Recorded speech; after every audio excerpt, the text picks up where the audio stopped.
Well, let's talk about the prizes. We've got the big game Rockbusters coming your way soon, Rick. I know you're excited about that. And is there more Educating Ricky this week? Have you got that planned? There is. We are struggling on that feature a bit now, because I feel like we've covered a lot of topics. Yeah, I know. Well, I know about hairy Chinese kids and deaf people that hit their head and can hear again. Sure. So I don't think there's lots more to learn in life.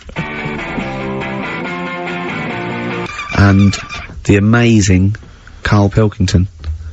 Right, prizes. Yes. List them. Rockbusters. Yeah. It's, one of the big exciting quiz shows, and this may be one of your last chances to play. There's rumours that it's gonna get ditched, Rick. Rumours that Karl Pilkington, the creator and mastermind behind it, has already grown tired of it. It's off and the way. You heard them earlier on, the very best of the Stone Roses. From that, we played, I Wanna Be Adored. That's one of the prizes. That's a nice little, Christmas compilation. Second hand now then, really, isn't it? Second hand, yeah. 50 years of the greatest hit singles. I'll tell you there's some great stuff on here. Opens, Rick, with, Bohemian Rhapsody. One of the biggest, number ones of all time. If you've not heard that enough already, you're followed then by, John Lennon's Imagine, Candle in the Wind, Elton John. You've got, all on one CD, Stephen. Well, these are some of the greatest rock minds. They've chosen some of the best songs by some of the best artists. Go on. Paul McCartney's Mull of Kintyre. That's on there.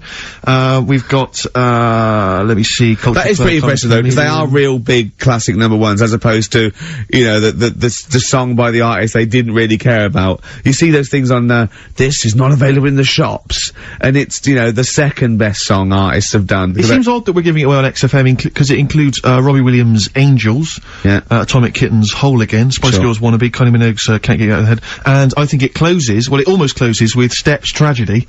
That's the penultimate track. It ends though, any ideas? It's a big hit single. But did they know it's Christmas, Band-Aid? Perfect for your, Christmas party, I'd have thought that. We've also got the, Groove Armada current album, is that from them? And signed by the man himself, the Big Beach Boutique, DVD, Fatboy Slim's, concert on that Brighton beach. And, there's all kinds of treats on there. And includes an audio commentary by Norman Cook. I don't know how that works. 3 hours of him going, this is where the needle almost jumps. Watch out for this. I did a little bit of scratching. I'm not very good at scratching, but just look forward to that. I'm putting a different track. You'll see me there. There's the crowd loving it. Here's me. I'm just waiting for, this is where I go from Conga Squad to Basement Jacks. Yeah. Look forward to that. That's one of mine. I'll pop on what you see there. I've got Praise You ready. I just got that. That was slightly dusty. I just had to wipe that down with a damp rag. Yeah. So we look forward to that. Plus, I suppose this is good if you're a fan. This is a box set of the first series of Linda Green. I think a new series starts this week, or has already started. I'll tell you what I found when I was clearing up, Rick, because I know it's not a big movie this week. We normally give away a big movie. I was moving house this week, and I found a video that you're more than welcome to if you're a fan. No, it stars Kurt Russell. Executive Decision. I've got that to give away if you're interested. Executive Decision with Steven Seagal in a cameo as well. So I think it's on TV this week, Rick. So if you miss it this coming Friday, you don't tape it this Friday. Well, here it is on video. Bring it in, because I think Carl's excited about that. I think Carl would like to win that, wouldn't you? Great prizes there. How about if you come up with an extra Rockbusters today? For the bonus prize. I don't think I'm the man for the job, Carl. I think it has to come from your unique take on the world. Carl, I don't think you've quite worked out why you're funny. And why things you do are good. Go on then. Right, you ready then? So, just in case, you haven't heard it before, I'll give you some initials of a band or an artist. We're not doing Rockbusters now, are we? Yeah, I thought, well, we've just... Oh, then we keep that going, then we got, well, I love Educating Ricky, that's my favourite thing now. Well, what do you want to do, Steve? I mean, let's hear the clues. It's just like it's sort of bigged up the prizes. And so this is only by email. Give the email address out now for people to write it down now, Carl. Right, it's ricky.gervais@xfm.co.uk. ricky.gervais@xfm.co.uk. Only entries on email. Yeah. You're gonna get 3 clues. You've got to get them all right. And you win all the stuff. You win all those prizes we just said. Okay, Carl, go on then. Right, and just a quick example, one of the first ones we did, it was like AK, and the clue was Exploding Pet. Yeah. And it was Atomic Kitten, right? Yeah. So you understand how it works now. These are your clues. The first one, that army has got some nice trenches. That army has got some nice trenches. Excellent. Yeah. And the initials there are DW. Do you write some of the questions for 15 to 1? Go on. So that army has got some similar phrasing. Trenches, okay. Okay. The second one, what were the initials there, Carl, on that person? DW. DW. Yeah. Right, the second one, the top of them curtains are all wrecked. All the materials all worn. He acts it out though. We've got to get him on telly. We have got to get him on telly because his little face and his gestures. That's the second one. The initials being HV. Okay, the top of those curtains are wrecked. All the material's all worn out. Right, HV. And the final one is the final clue. I was in Texas the other week. Right, I tripped and landed on my knees in a puddle. What's the initials? WH for that one. So I was in Texas, I tripped up, landed on my knees in a puddle. So that's WH. Incredible. I've got it! Is it great? It's fantastic! It doesn't work! Okay, tell me during the record, Do you remember you're playing for these compilation albums? We got the Fatboy Slim DVD, Linda Green on VHS, and of course, Executive Decision, starring Kurt Russell as well. Oh, God! Bob Dylan. Just Like a Woman on XFM 104.9. Couple more names, boxing nicknames for you, Rick. I think this is from Josh. Ricky Blue Eyes, I quite like. And he's also put Toad Rage. Which I quite like. I'll tell you, our #1 fan has emailed again, I'm pleased to announce. Richard Anderson, Dickie Anderson, he was in touch last week. Anders is back. He loves this show. He's such a fan of the show, and this week he's emailed in, what actually is the point of your show? Is it to confuse, irritate, depress, or what? All of those things, Dickie. Thanks for noticing. Oh, he loves this show. He's such a fan. He's such a fan. He's because last week, you remember, Carl, he emailed in to say that he'd rather spend his time counting his feet than listen to this show. Presumably he's done that. Yeah. And he's decided to email in. Wonder how many feet. Incredible. Yeah. No, but he loves this show. Yeah, so, thanks, R.A. Thanks for listening. See you later. Missy Elliott. Work It on XFM 104.9. Ricky Gervais, Steve Merchant, Karl Pilkington. Educating Ricky? Yeah. Should I do a bit of that? Well, the clues are coming in furious. The answers, I should say. Yeah. So go on. Oh, this is what. Yeah, Rockbusters is well underway, Carl. Don't worry, you've done your work now. Okay. Right, come on. Right, Educating Ricky. This is my favourite bit now. You're just gonna tease us, aren't you, with 3 headlines, if you no, I'm gonna choose one, then we got the other 2 as well. Yeah, that's the way it works, and at the end of it, you learn some stuff. Like I say, I'm struggling a bit with knowledge. Yeah. At last he confesses. Yeah, go on. So the 3 headlines for you to pick from, we've got, first one, we'll have a big fire tomorrow.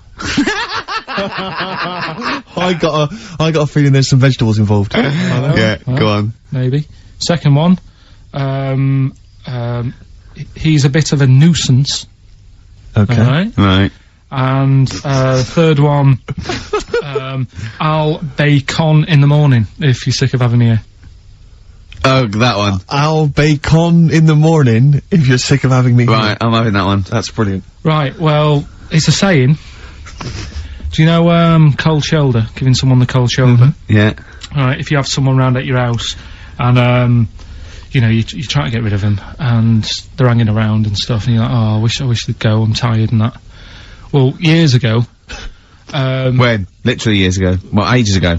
Sort of, Olden times. I think it said medieval times. Yonks ago then, yonks ago. Yeah, medieval, We're going back quite a bit on this one. You know when you find out these books, why don't you just pop down when it was? Just make a note. I don't think it says all the time, it just sort of says, you know, a few years back. Yeah. Oh, no, it doesn't. Well, never. Alright, I'll make an effort next week. Okay. Right? So, it's annoying that, because my girlfriend said to me, just make a note at the time, they'll stop having a go at you. Yeah. Yeah? And I kind of thought, it's alright. Didn't listen? I don't think it matters anyway in this one, we're looking at the saying, right? So it's giving someone a cold shoulder, right? And what it is, right, ages ago, there wasn't enough houses for people. Right. Because there wasn't much money being made, you know, there weren't big businesses, people weren't earning good money like they are now. So there wasn't as many houses, right?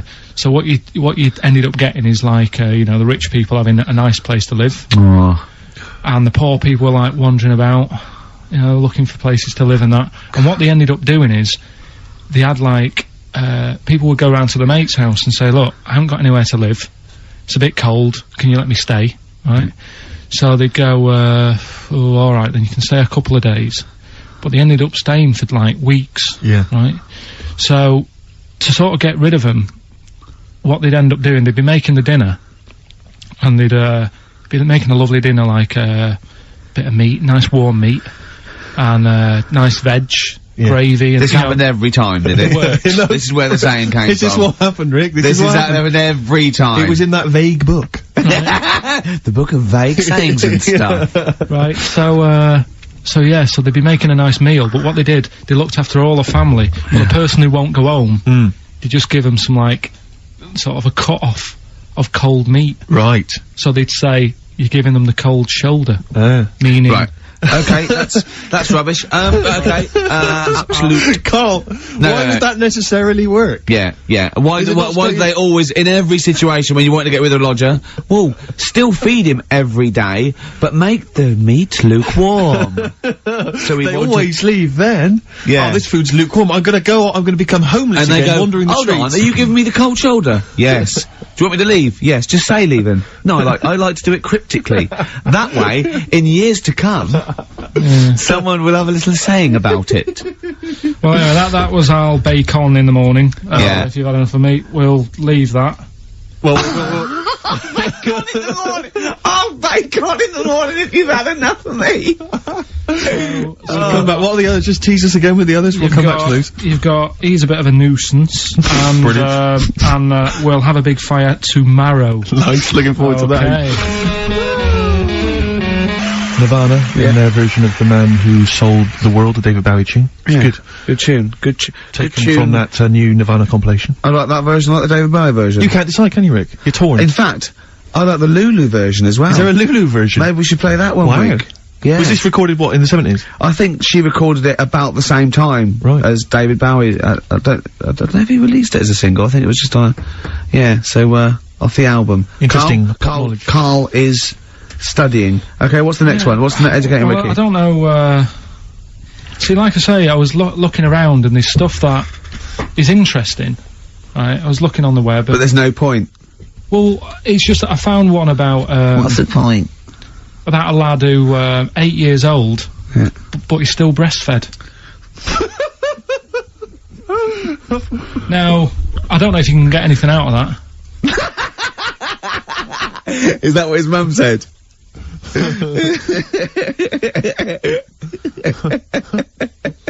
What do you mean I don't know if I can get anything out of that? You don't need to. No, it's just that, you know... Where did you read that? That was on the internet. Oh, well, yeah. You're always unspecific when you mention it. It's just it was on the internet. Well, I'm trying to think what I put in. I think I put in Y to see if I'd confuse a computer. Go! You are... No, I did honestly. I did a search, put in Y, and it came up with funny things that, like, why is this person doing that, why is that... And it had a picture of this 8-year-old lad, sort of, you know, on his mum's nipple. And, it was saying, you know, is this healthy? You sure that wasn't asking you that question? What?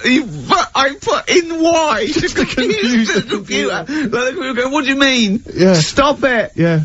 Oh, look, last week, I was walking, home with him, and I went, he was saying something stupid, and I went, I've got a competition for next week. Let's do a phone-in, and it's called Karl Pilkington, Genius or Fool. Yeah. Right?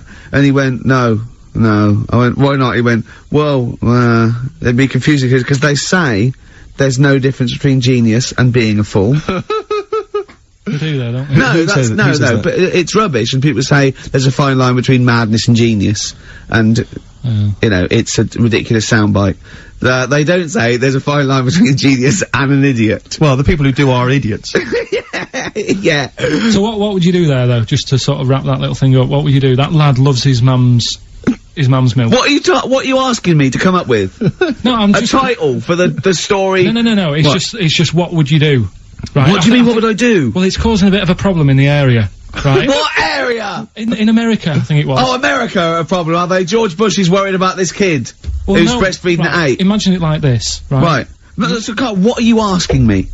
About this spurious story you saw on the internet? I saw it on the internet. There's an 8-year-old lad, he likes his mum's milk. Yeah. And it's saying, is this right? Should it No, be it's not. on? But what do you want Ricky to do about it? It's not his responsibility. Yeah. No, but the little town that he lives in, they're all causing an uproar, right? Going, this isn't right, you know, I can't let my kid play out in case he's in the garden with his mum getting a bit hungry, right? So, God. What should they do? Because his mum's saying, well, he likes it. Yeah. And he, you know... So what do you do? I don't know the laws. No, but I'm not asking you to sort out the laws. I'm just saying, if you lived in that neighbourhood, what would you say? If you went up to him and said, look, everyone's getting a bit fed up with this, look. I'd say, what would I do? What do you mean, what would I do? What are you asking me? Right, it doesn't matter. No, what are you asking me? What are you asking me and Steve and the public? I'm just saying, say if you live next door to this woman. Yeah. Right? The kid's hungry, 8 years old, he's out playing on his bike and he goes, Mum, I'm getting a bit peckish, and he goes, alright, son. She whops one out. And he starts having his milk, right? You live next door, you're putting your washing out, and you see this going on. You're getting a bit sick of it, because it's gone on for months. 8 years, I assume. Why is it your business? Why are you such a nosy neighbour that you're concerned? What would you do, Carl? Let's turn it back on him. Yeah. What would you do? What's your solution? What would you do? Well, I thought I'd say, right, why are you doing this? And she'd say, because he likes it. And I go, alright then, put it in a bowl first. And you think that would sort that out? No, because I was thinking about the whole thing, right, and you do that when you're a baby, and everything's alright, innit? Yeah. No one bats an eyelid at a little baby having a bit of milk from its mum's breast, right? Yeah. You'd almost say it was natural. But you grow out of it. It's like, you don't see. It got me thinking about things you don't see. And you don't see. Did you put this into a computer? Show me things you don't see. What else don't you see? Well, you don't see, like, an old man having a Twix. You never... Oh! So what? You know the terrible thing about all this, Steve, is he's right. You don't see an old man I eating a know, Twix. that's a terrible thing. So what they have got, right, they've made old man toffees, haven't they? They've come up with Gervais. Is that a song? Oh God! You don't see it. No, listen now. So they've got their Werthers, right? Yeah. Look at him! You think he's giving a lecture at Oxford? It's not going anywhere. No, go on, sorry. Go on. I'm just saying, right, you grow out of things. Yeah. And the old man, I'm sure when he was a kid, he'd have a Twix. Yeah. But now it doesn't look right, so he's having... It doesn't look right! So... Right. I don't think Werther's originals were specially designed for old people. I think they were sweets that just happened to have been made for years. That's why old people eat them. Yeah. They didn't go, hang on, there's a market here. I've noticed old people aren't eating Twixes. Quick, let's make some old man sweets.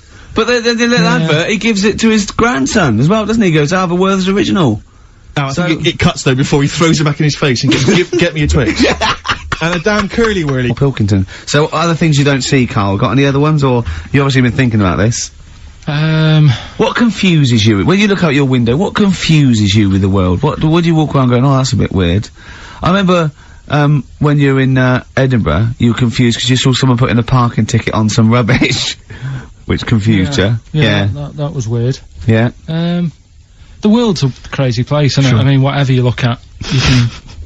Do you know what I mean? Like what? Like what? Oh, anything. I mean, you could look out the window there and you'll see something, you go, why are they doing that? Yeah. What are they doing that for? Yeah. I'll tell you this, maybe we should bring back White Van Carl. There's some interesting questions this week, Rick. Yeah. We could pull that out of the bag if you're interested. Shall we do that? Just, get, Carl's take on, the world's Let's do it, views. let's do it. I'll tell you what, we'll do that in a second. Let's have another Educating Ricky, because I think you got sidetracked with your talk of Well, just the other thing on things you don't see. Look at the way when I went to school, there was 2 kids with them big heads.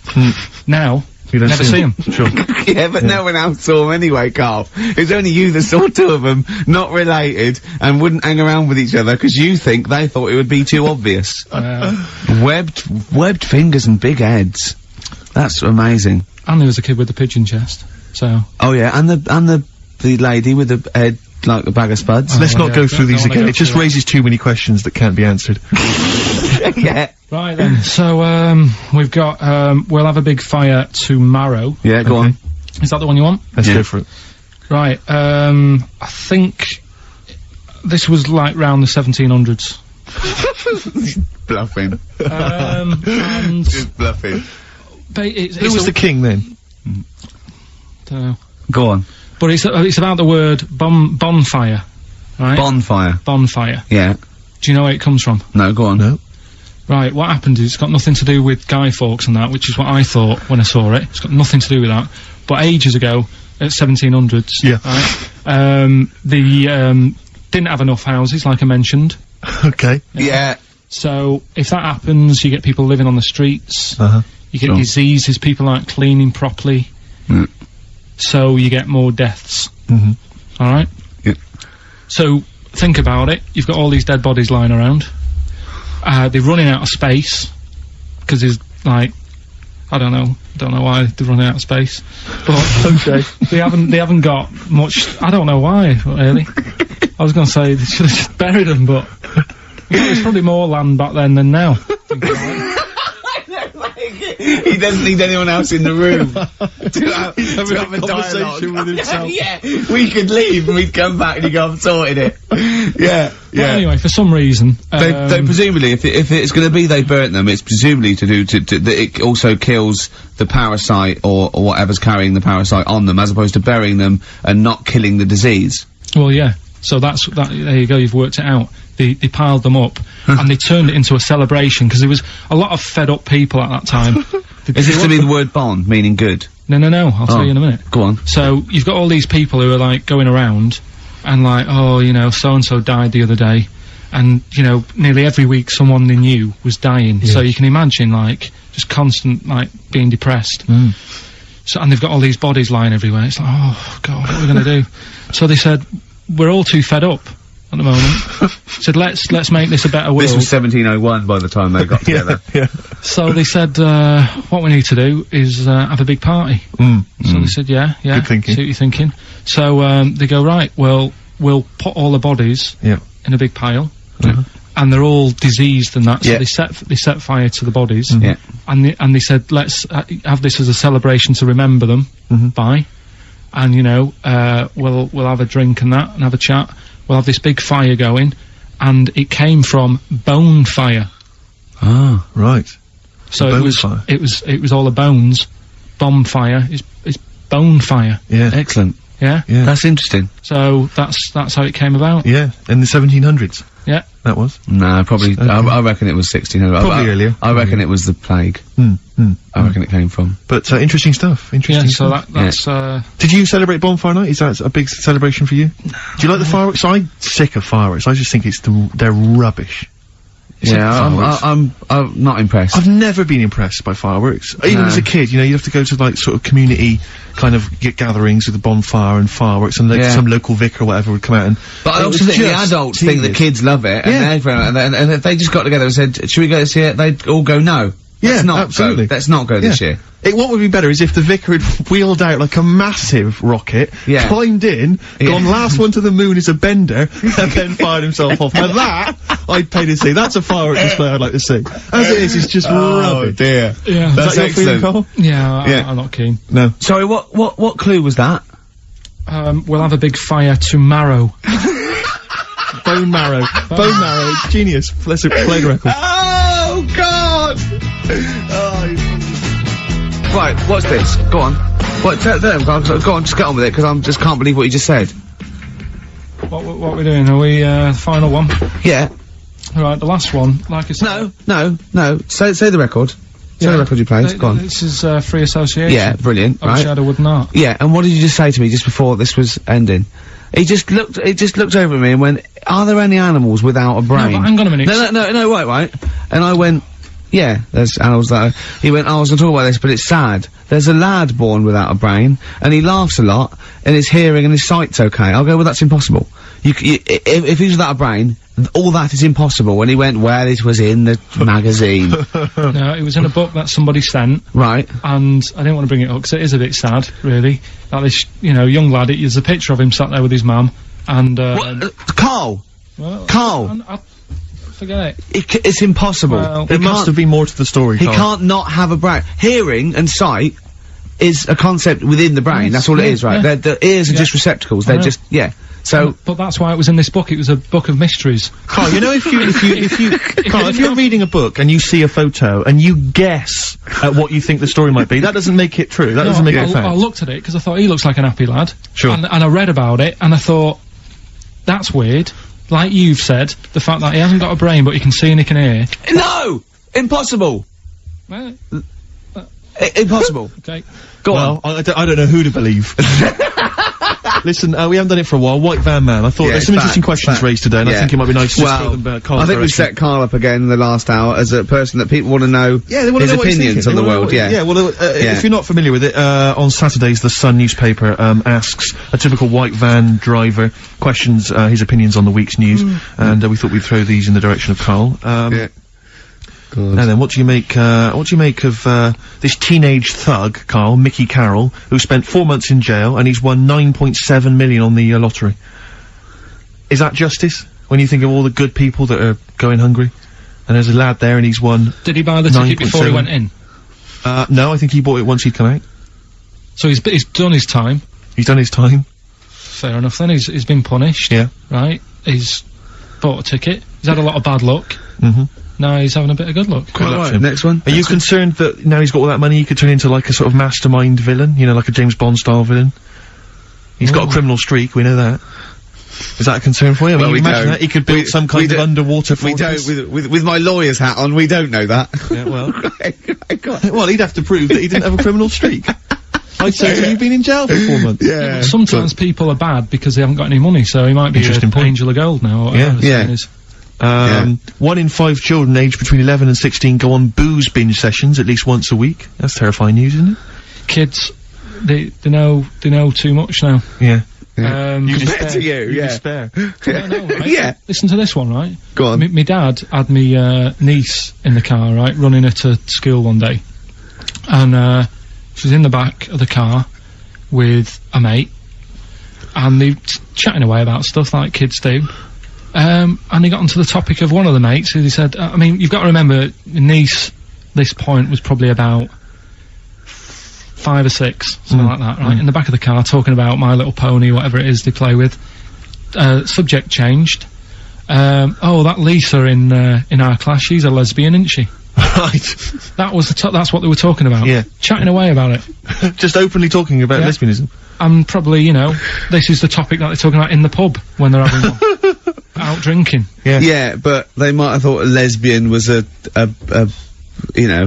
funny word or something. You don't necessarily know the ins and outs of it, do they? It's weird though, isn't it? Because when I was younger at school, you didn't you swore a little bit, but it wasn't like major swear words, and you sort of did a little bit of nicking, but nothing like they get up to now.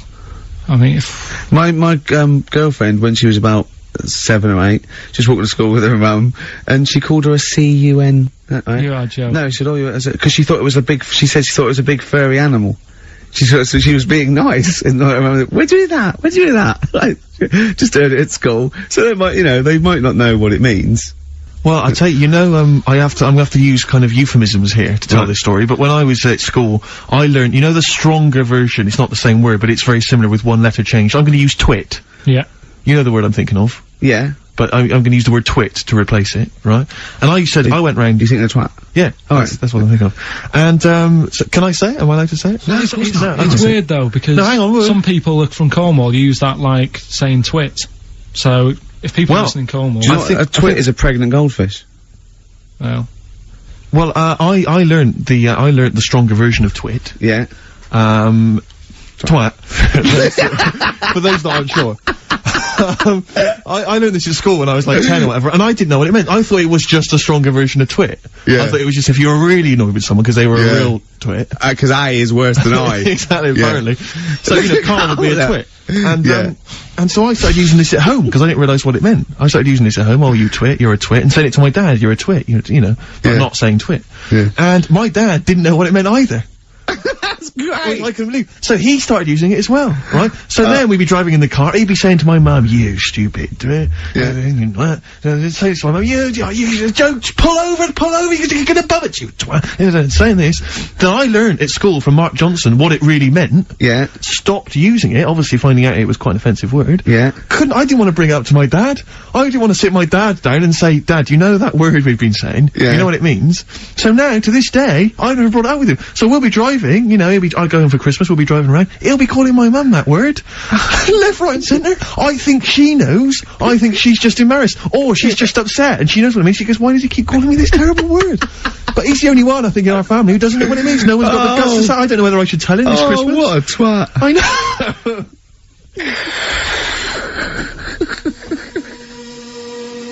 Good to hear that again. Always good to hear that. Suede.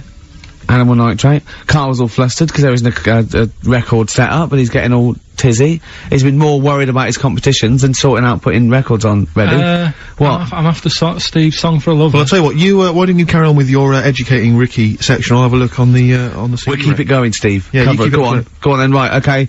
We've had a few emails. Anyone got it right, Carl? Anyone got it? Educating Ricky, that's the final one. We've got to get that out of the way. We've got to get Rockbusters as well, though. We can do that at the end, we can Go on then. But we've only got 5 minutes left. Come on, just do Educating Ricky. Right. God. The last one that we haven't done is, he's a bit of a nuisance. Go on then. Again, not really that interesting. Thanks. No, like, again, I spoke to you in the week, and I had much better things, like when I tell you about Brian Blessed climbing Everest, and for some reason it made him, it played havoc with his belly, and what? He followed through, and he had to clean up. Shut himself? Yeah, using ice and snow. Why are you telling me that Brian Blessed, in what way is telling me that Brian Blessed shit himself once in any way educational?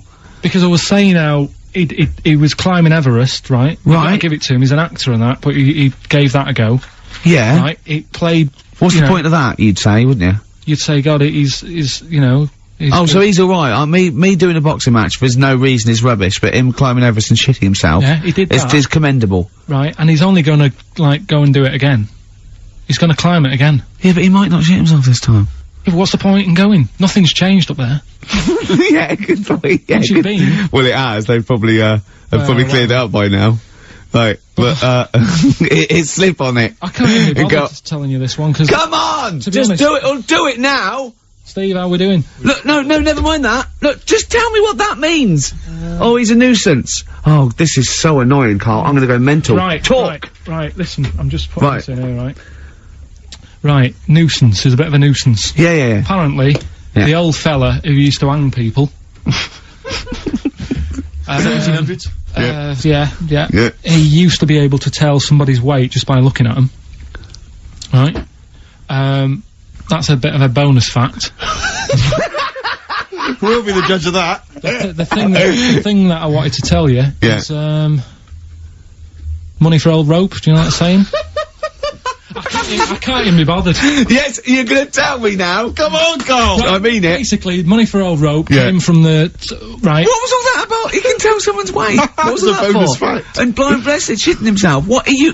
What? No, no, tell me that now. You nearly made me swear then.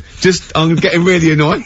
I'm getting really annoyed now. Tell me this back, Carl, or I'm gonna go mental. Come on, Carl, time's running out. More that people, years ago, when people used to be hung, right? Right. If you didn't like the person who's been hung, you'd go, God, I really don't like him. And so you never forget the time. Because if they're being hung, we take that as read. Yeah. But, so they never forget afterwards to get the hangman to get the rope and to cut it up into little pieces, and he'd sell them. He'd sell the little pieces of rope to people. See, Carl, that's the most interesting thing, if it's true, that you've come up with. Right, okay. And so so they sell the rope? They sell the rope, and it's money for old rope. Money for old rope? Meaning, like, you know, God, it's easy to make money, that all they have to do is cut it up and sell it. I'm cynical. I'm not so convinced. Right, listen, we're really tight. We haven't even got time for a last track. We've got an ad break, and we've got to give out... Okay, give the answers then. This is ridiculous. So, Steve, do you want to pick a winner? I've got a winner when you give us the answers. Okay, so the first clue was, that army has got some well nice trenches. Yeah. That was DW. Who's that? Dandy Warhols. That's brilliant. That's brilliant. That's good, yeah. The second one. The top of them curtains are wrecked. All the material is worn. HV. That's Holly Valance. Oh, he got a phone call for a woman saying I haven't heard it, and he was talking to her off air, and she went, what is it? So-and-so, them curtains. She went, oh right. He said, you know the thing around the top of the, curtain is a palmet, not a valance, and he went, cut her off. Yeah, but... My auntie's always making balances on everything. I'll tell you about that next week, right? I'm looking forward to that. Right. Is this the one that farted for 5 minutes? Yeah, the very same. Right? So, we'll talk about that. I was in Texas, I tripped up, I landed on my knees in a puddle, WH. Yeah. Wet knee Houston. right? Whitney Houston. Yeah. So, you're a maniac. So, who's a winner? We've got Pete, Catherine and Laura in Newcastle upon Tyne. They're listening online, I assume, and they're going to get Digital. those great phrases. And remember, they got loads of stuff. They got the DVD here. They got Linda Green. They got Stone Roses. They got another compilation and Executive Decision. What did you read about Brian Blessed? Is it actually true, or have you lied with someone else? It was an interview with him in it. And what did he say? Oh, come on, what did he say? He said I climbed Everest and I played Havoc with me belly. Let's talk about it next week. We've really run out now. Oh, you're a fool. Monkeys, Pleasant Valley Sunday, brilliant. XFM 104.9, Karl Pilkington. This show is monkey heavy, isn't it? It is monkey heavy. Karl, if you were president, would you sort of make it compulsory to maybe have a little monkey? Everyone has a little monkey of their own? Little chimps out and out, old age pensioners? It's not a bad little, It's funny, you know, because there was, a story the other day, when I was looking for monkey news. Right? There's a story about a couple who couldn't have any kids, right? There's something wrong with them, but they really wanted a kid. And they got some, dodgy email address where they could buy a baby online, right? It was someone who would have a kid, and you could buy it for $3,000 or something, right? Yeah. So anyway, they got one, they got picked, and like, brilliant, there's the money. Got the baby and everything, they were loving it. You know, playing with it and stuff. As it got older... Feeding it. It got airier. Oh, shut the oh, Karl! Turned out they've been sold a chimp. You maniac. You stupid mank twat. Don't talk shit. That is as if... what? Didn't know it. Oh, don't talk. Are you mental? You I love the fact stupid. that didn't make it into monkey news. I know, yeah. It's a bit sad though, we don't like to bring the feature down. Yeah. But and how long was this into...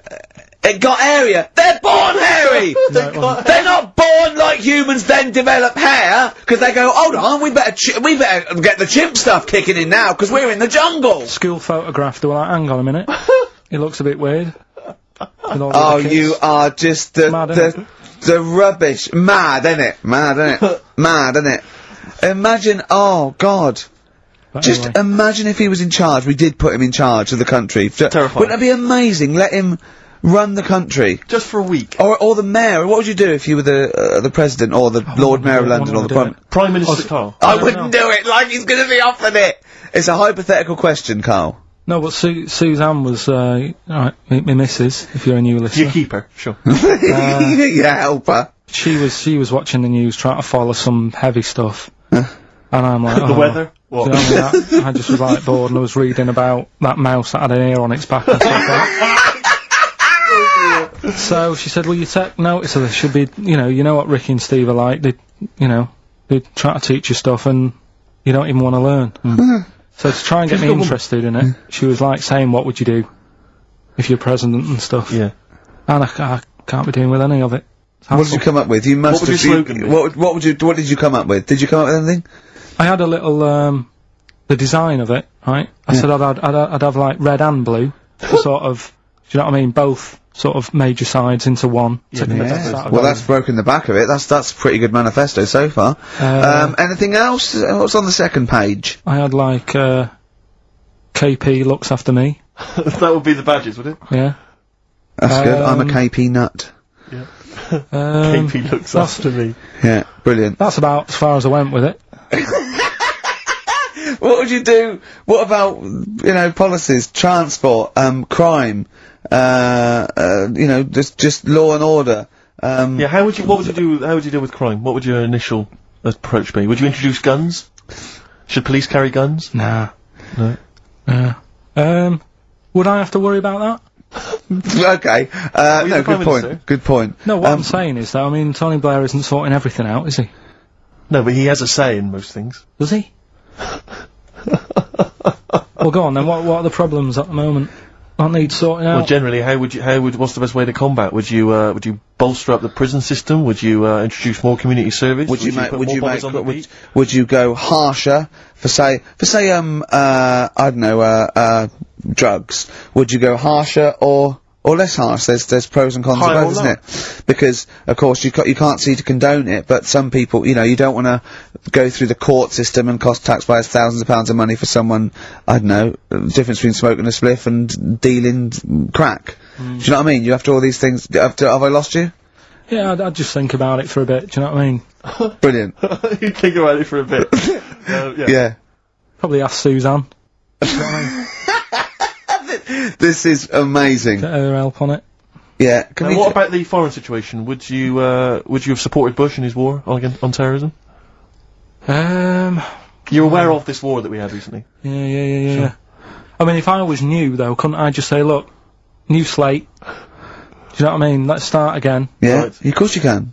I'm in charge now, let's see if we can sort this out. What would you do then? Then see what happens. Just Brilliant. Suck it and see. Brilliant. Brilliant. This is excellent. Now, this is not really your jurisdiction. This is not really your area, but I imagine you'd have some powerful friends who might have a say in it. Go on. Yeah. What would you do about, single-sex marriages? Same-sex marriages? See, this got it's Cameron. I thought Cameron had blown it on Big Brother because they said, you know, what do you think about, gay fellas getting married? And he went, no, in the Bible it says, you know, a man and a woman, and I thought, oh, he's put off a lot of, I don't think many Christians tune into Big Brother, but we know the gays love it. Yeah. They love Big Brother, don't they, the gays? Yeah, so interesting, but, what would your take be on that, same-sex marriages? And then what, having a kid? Well, just let's start off with, you know. That's alright, innit? Do you know what I mean? Just let them get on with it. If it's not affecting anyone else. Sure. Yeah. Sure. Right? But it starts getting tricky. Right. When you get a kid. Okay. Go on, why?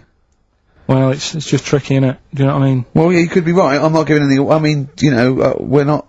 There's no right or wrong it's answer. Alright if you were if you lived in the jungle, right, with no one else, yeah. Right, and you just had these two fellas, right, looking after you, but because you got no one else looking in on that, saying, "Oh, you're a bit weird, aren't you?" Do you know what I mean?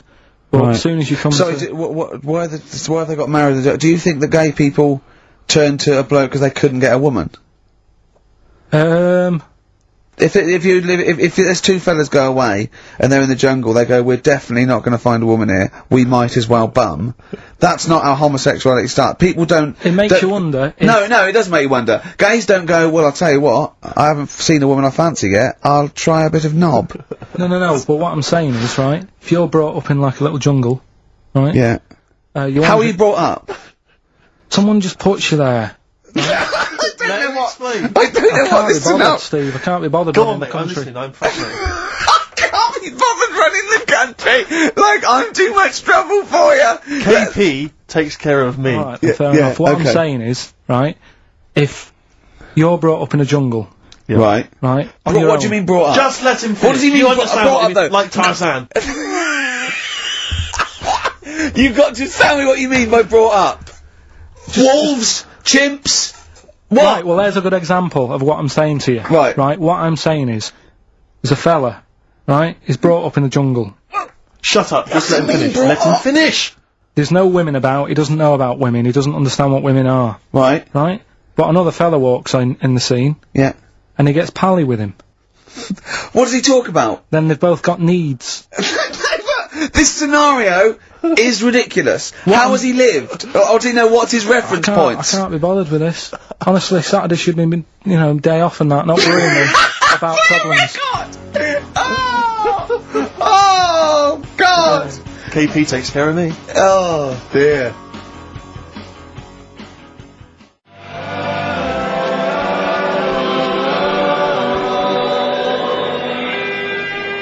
Elbow. Fallen Angel on XFM 104.9. So, there we go. Karl as president. He's still confused, aren't you, Karl? Just a little bit, sort of amazed. Yeah. By the body. Yeah. You're in awe of it, aren't you? Just the way... I'm amazed how two people can buy a baby on the internet for £3,000 and not realise it's a chimp till it goes to school.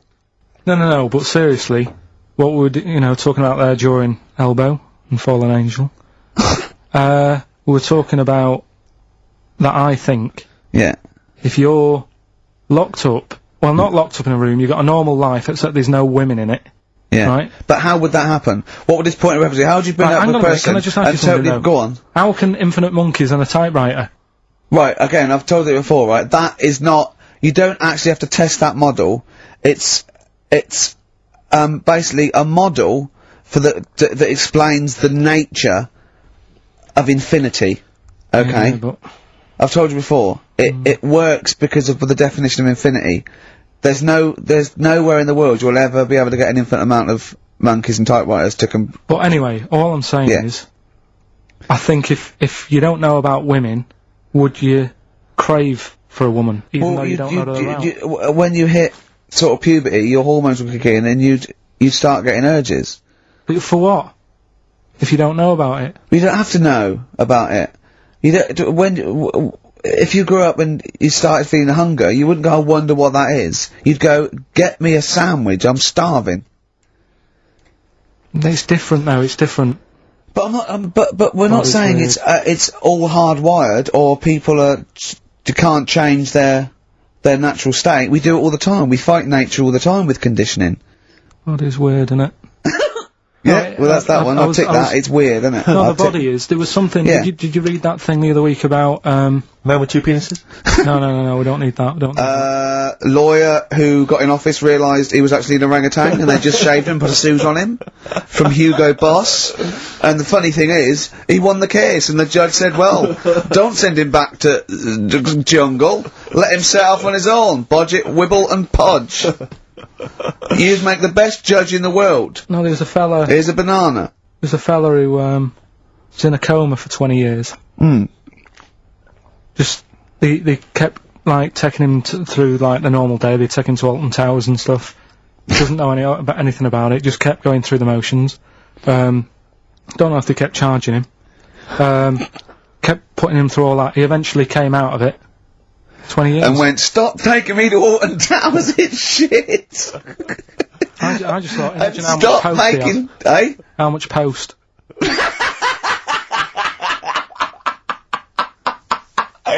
Oh, Did you read about that guy in the paper, Carl? He, sorry, on the internet. He in about, I think it was about 1984, 85, he had a terrible car accident. But this must be it. He went into a coma. This must be what he's talking about. Well, they didn't take him to Alton Towers. Of course they didn't. But you've got to try and decipher the truth from the conjecture, from the thing that I mean, don't forget, Carl says, realises that he's had a dream. He talks to Suzanne and goes, that was good, wasn't it, last night we were in the plane? She goes, no, that's a dream. He goes, oh yeah, where's my cornflakes? You know what I mean, I can now decipher what he's actually seen, what he's read. Well, go on, what did you... Well, I'm assuming it's the same guy. It is the same guy. It was a guy in, some small American town, and he'd had a car crash, and he'd gone into a coma, and his, wife had, left him. She'd gone on with her life, because he'd been in a coma since then. And he had just woken up recently. Marriage wasn't working. Marriage wasn't working. He just wasn't paying enough attention. He actually had, she was pregnant at the time, and so now his daughter is basically the same age as he was when he went into the coma. And, he's just started coming around, he's just started making jokes. They said, how do you feel? He said horny, which I thought was quite witty for a man who'd been in a coma for however many years. But anyway, yeah, so he's slowly trying to rebuild, what life he can. That's what do you make of that though? Because the thing is that he's missed. Imagine what he's missed, Carl. Imagine the music that he's missed. Live Aid. Missed Live Aid. Live Aid. He missed Phil Collins playing in 2 continents in one day. Frankly, I'd be devastated if I discovered that. Missed Bros. Yeah. Yeah, so he doesn't. So he'd put on ripped jeans and they go passe. They just have to send him a series of those I Love 1986 programs with Kate Thornton filling him in on what he's exactly. Peter Kay reminding him of space operas. Yeah, he remembers those. Talking rubbish. Yeah. So extraordinary though, isn't it, Carl, to think? No, obviously. So, had he aged much? Because he hadn't had any problems or anything, no worries. Well, he probably wouldn't have, physiologically, he probably wouldn't have the wear and tear of a 43-year-old man. Because he wouldn't have had sun, he wouldn't have had sort of nicotine, beer. Unless they were just feeding that to him. Anyway, still. Yeah. Yeah. So you feel groggy though, wouldn't you? Yeah, you might feel a bit groggy, yeah. Yeah. Well, he's not fully back to normal. I mean, there's some kind of residual brain damage. Yeah. But nevertheless, he can form sentences. He's got no real memory, so he can't remember a lot of things. It was just when I saw Carl, have you been in an accident? So giving the answers out for what's the name? Oh, later, play a tune. I'm bored. Bit of Snoop Dogg. Oh, Yeah.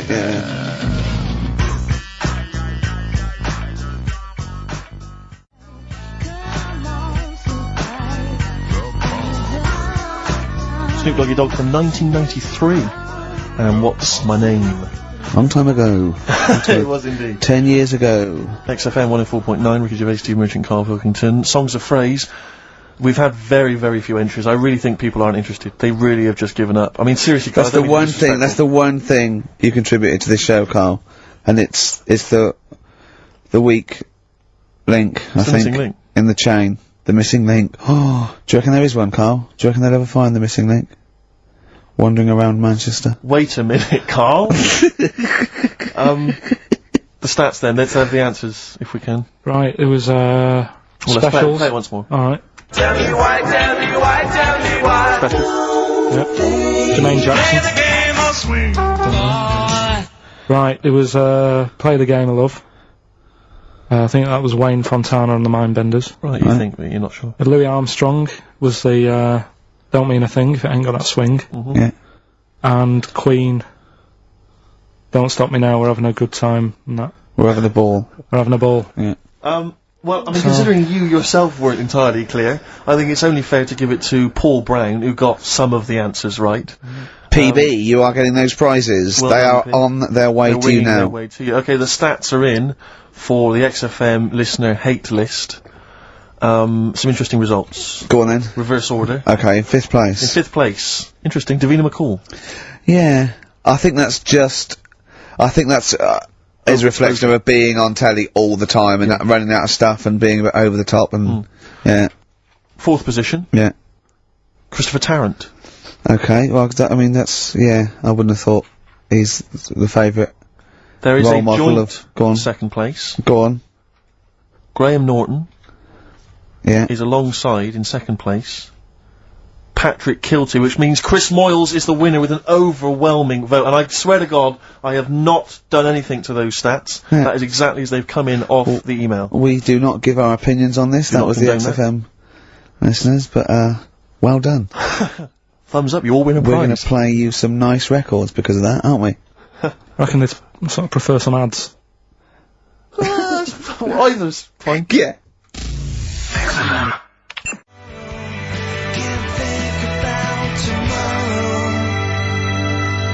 Feeder. Forget About Tomorrow. On XFM 104.9.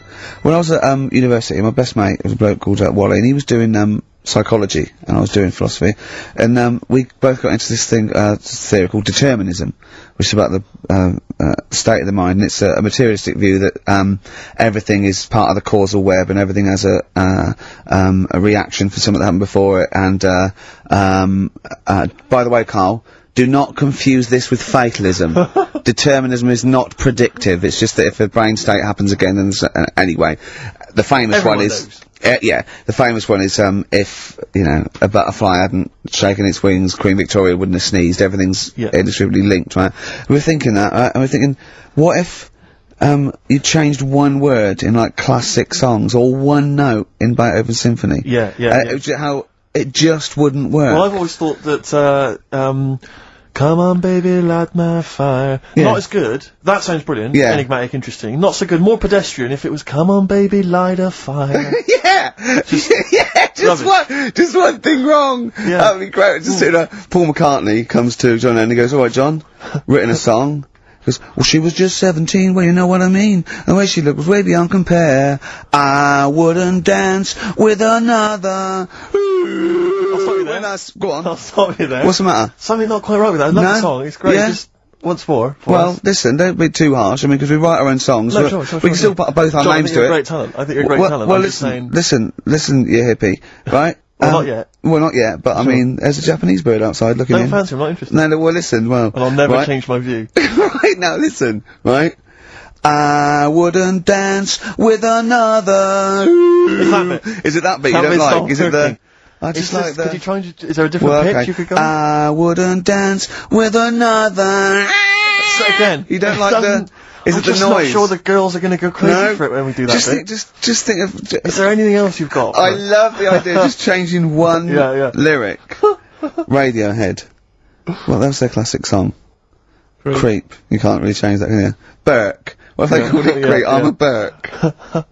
I'm a twat. I'm a knob. But don't worry about determinism, Carl. Just because it says we don't have a free will as such, you know, it's more an illusion. It's not whether we choose our choices, whether we can choose, you know, to choose our choices. He knows all this. But don't, as I say, do not confuse it with fatalism. It is non-predictive and does not change anything. I mean, the moral upshots are frightening because if we have no free will, then are we culpable for our actions? But again, it changes something because you've got to take people out of society that are at harm. Carl has often said that. You alright, Carl? Am I still the president? Yeah, go on. Yeah. No, I'm just asking. I'm not. Yeah, what would you do? What would you do about determinism? Change it. I'd have a day off. If you were president of America, would you ban guns? It's in the Constitution, everyone's allowed to have them. I don't know. I'd have to think about it. I just love that. Imagine all your different aides and the Secretary of State and generals coming to you, and they come out and they go, "What did he say?" He goes, "He said he's going to think about it." Again, did he say that again? Did he? Yeah. What was he doing? He was on over looking at monkey news. Apparently, a chimp stole a car and drove to France. No, monkey news. You're talking. I'll tell you what. Should we have a great song then? Monkey news. It'd be an absolute treat. What about a little bit of David Bowie, Sorrow? Yeah. Didn't write this one, but I mean, he sings it bloody well.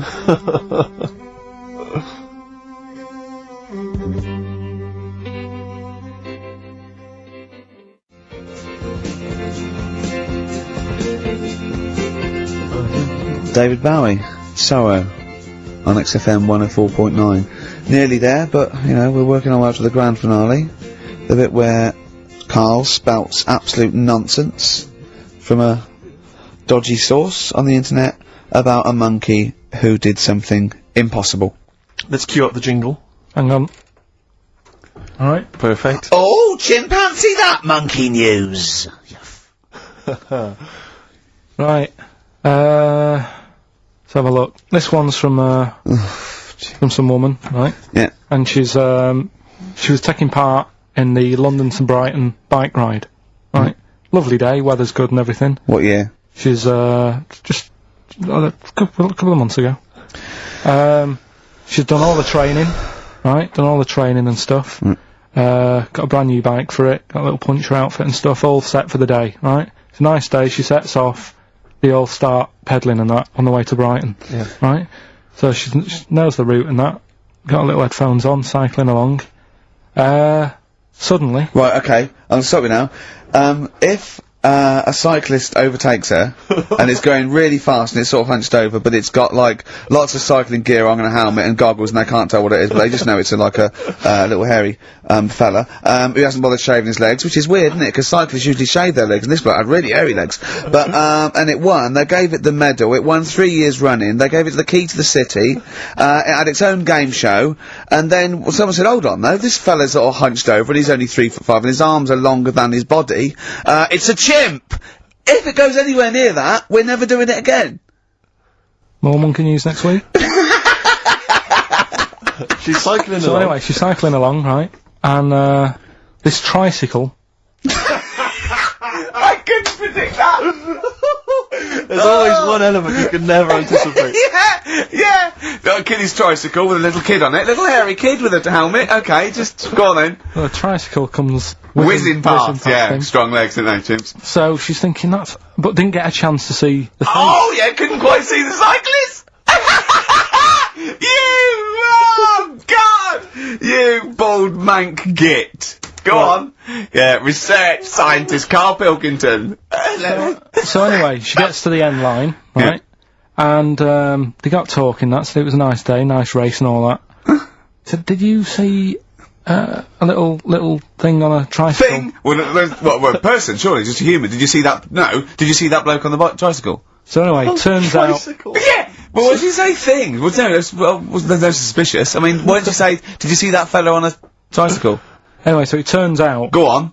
It was a chimp. You're joking! Right. Well, Christ almighty, there you go. Unbelievable, and it was a chimp all along. So anyway, right, so the woman's like, we're never doing this again. checking out the news, Right? There's nothing on it. She checks out XFM Monkey News. Right, okay, I'll stop you there again. Right? If it turns out she does the news, right, and the circus goes, we're looking for our chimp, it used to ride this tricycle, and it escaped with police chasing it. No. So she listened to XFM, see if I'd picked up on the story. Yeah, sure. I didn't have it and stuff. So she got in touch with the organisers of the London to Brighton bike ride, said, look, saw a little hairy fella. Why did she care? Because she wanted to know, she thought it was a bit odd. Well, turns out it was a chimp. They weren't happy about it. Of course not. Because now the owner of the chimp wants to enter it into the Tour de France. No! Oh God! I'm gonna die! Oh God! In 2005. Now, a couple of questions. I trust you'll be able to answer these. Oh God! Steve, help me out. How did it get hold of the tricycle? I don't know. Okay. Okay, no, that's fine. That's not an important point. Like, that's important. What's the matter with you, Steve? He doesn't know that. How did it know to... well, firstly, how did it know which way to cycle, but more importantly, how did it know there was a major bike ride? Following the crowd, Steve. What's the matter with you? The owner of it had trained it and stuff. No, he hadn't! It had already done the run beforehand, before the big day. No, it hadn't. Like I say, it wants to do the Tour de France in 2005. No, it doesn't. But there's something about animal rights. If they don't let it enter, they can kick up a bit of a fuss. The animal rights is that it's cruel to make a chimp ride a bicycle. Not that it's prejudice that it'll go, is it because I is hairy? You idiot! Right. So. Wow, that is the worst one yet. Absolute twaddle. Absolute rubbish, Karl. Have you got a tricycle? Unbelievable. On Molly's Chambers on XFM 104.9. Thanks to Lauren Laverne there for the last few hours. Coming up, we have got some great music, Steve. We've got Kings of Leon, as you heard. We've got Alba, we've got The Darks, we've got Coldplay, Coral, Rolling Stones, we've got some Springsteen, The Smiths. Do you know what I mean? Do you need any more? And with all that, we've still got Pete Skinner with his wacky weather report. Excellent, good old Pete. Nice to have him back. Good news, Steve. Got some here, brought in. It's just a normal soup. It's Rooster's Pride. What flavour soup's that, Steve? Oh, I know you brought that, and it's all it's a genuine article, and it's cock soup. Can I have a close look at that? Maybe there's some more humour I can draw. What, you want a closer look at my cock soup? Just a cock soup. Let me just... It says here, delicious, appetising. 3 to 4 servings. Because you know what I'm thinking of when you're talking about the soup? I'm thinking of innuendo. I'm just thinking of a man's cock. Penises, yeah. Let me just... It's the darkness. Use Rooster's Pride cock soup as a snack with crackers or toast. Still thinking of a normal knob. An appetiser, again, or a soup base. That doesn't really work as an innuendo. No, that's disappointing. We'll work on that, though. Scorpio Rising, Death in Vegas, on XFM 104.9, about 1:05 Saturday. Here we are again then. Ricky Gervais, Steve Merchant, Karl Pilkington. I can't believe our luck. Oh, alright, Karl? Alright. Yeah, so what are we doing today then? Producer. Right. Sorry, I always laugh instinctively when I hear Karl's name and that word. Yeah. Right, well, why is that? Because it is... I had to come up with some new features again for this new year. Okay. I'm excited. What have you come up with? Paul. Oh. We are the backbone of this show, Karl. Yeah. We'll tell you, we've come up with some pretty... What's yours first? Right. Go on. Right, well, Rockbusters. That's old, that's not a new feature. Yeah, but we'll keep it. Right. For so you're just keeping an old feature? Okay. No, it's an old favourite. I'm sure there's a lot of people that are going, phew, I was worried that he'd lose Rockbusters. Rick, I've just come up with a new idea. Why don't we just play some records that we like? There's a new idea for 2003. Yeah. Oh, you know what we can't, Steve? Because the library's out of order. Oh yeah, the record library, we can't get in there. We're not allowed to get in there. We had to scrounge something from Capital Gold. So anyway, right. Go on. So we got Rockbusters. What are they doing with the library? Are they getting some records in that we want to play? Is that their new idea? I know, let's get some records in that we want to play. They're thinning out the Gina G. Yeah. 4 non-blondes, goodbye. Give that to Foxy. Go on, sorry, Karl. We'll do, we started Do We Need 'Em in 2002. Do We Need 'Em? Do We Need 'Em? Yeah. We'll continue that. Got a new one, haven't you? Explain that later. Yeah. Right? Yeah. And then the new stuff comes in. Ooh. Right. As always, I like to sort of get words and tweak them and stuff. Sure. Yeah. So I was thinking of either doing something with, there's a lot of weird rituals, isn't there? A lot of weird rituals? Yeah, there's weird stuff going on around the world. Okay. There is, yeah. And I was going to tweak that to rituals. Okay. Right. Again, starting with the title, the pun first, then working out what it is. Well, I found some weird stuff. Oh, right, so it's specifically... Just stuff that goes on, like, rituals. There was, most of the weird stuff I've heard about happened to you in Manchester. Yeah. In your early years. Well, in India, apparently it's good to have a flat head. So the, Again, just flirting, just bordering on the racist, but never really gets there, always... Well, no, because there's no intent. There's no hate, it's just clumsy, it's just stupidity. Yeah. Exactly. Go on, what do you mean? What do you mean? It's good to have a flat head. What do you mean it's good to have a flat head in India? We'll talk about it later. Brilliant. That's rituals. So you've hooked a few people, you've hooked a few in, go on. Alright, so we'll have that later. So it's essentially like Educating Ricky, only it's specifically about rituals. Is that strictly speaking what it is? Okay. I suppose so, but then again you could say radio is all the same because it's people talking. Okay, Carl, brilliant. Brilliant comeback. Yeah, brilliant comeback. Not all talking nonsense, though. Well... So that's where we're different, go on. Also, right, I like teaching you stuff. Yeah. And you've done well. So what I'm thinking is, rather than just touching on a topic, sort of giving you a few bits of information on one topic. See, this is what I'd like to do, because the last thing you taught me, I remember, was there was a blind girl, she hit her head and she could see, and that's all I got. Yeah. So if you could go into that a little bit more, that would have been educating me. Well, today we're featuring stuff on World War 1 and 2, right? Oh. So that's that little title for all this little thing is, what do you think of that then? What do you think of that then? Play a record. So Rick, can I have just thought of a joke? Go on. What's the similarity between Lord of the Rings and this show? They're both rubbish.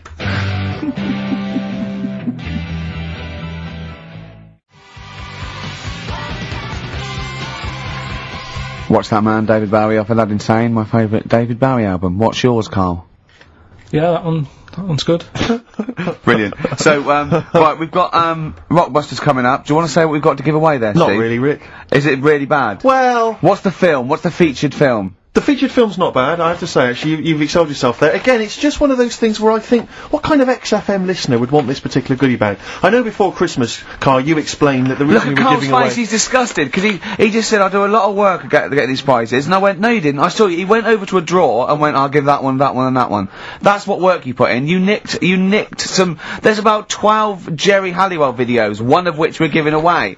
It's Rick, you've given it away. Oh no! Yeah, if you'd like Jerry Halliwell's Body Yoga DVD, then, you know, that's one of the treats you can win. But it does, like, if you remember before Christmas, he said that, he was giving away a kind of bumper pack of gifts that you might want to wrap up and give to various people. Uncle, one for Uncle, one for Auntie. But obviously Christmas has passed, so I don't know really what your excuse is this time. You eat a lot over Christmas, don't you? Get a bit fat. Fair point. Yeah. So, Jerry Body Yoga is one of them. The recent, on DVD, the recent series of Wiedersehen Pet.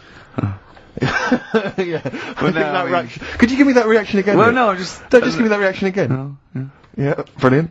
And actually, I have to say, this isn't bad at all. This is the very best of the Stone Roses CD. Well, you can't knock that. You can't knock that. In fact, I'll tell you what, we should play Elephant Stone at some point. Yeah, we'll have that. Go on. Madness. I think this is actually tunes from them and not from the musical, although it is tied into the musical. He went to see that musical. Really? Yeah, on New Year's, you know what it's like on New Year's Day, there's nothing to do. Sure. So you go and see some people doing Madness songs? No, I took Suzanne out for a walk, right? Yeah. Went round, Covent Garden. Right. Past the place where it was on. The stage door was open, you snuck in.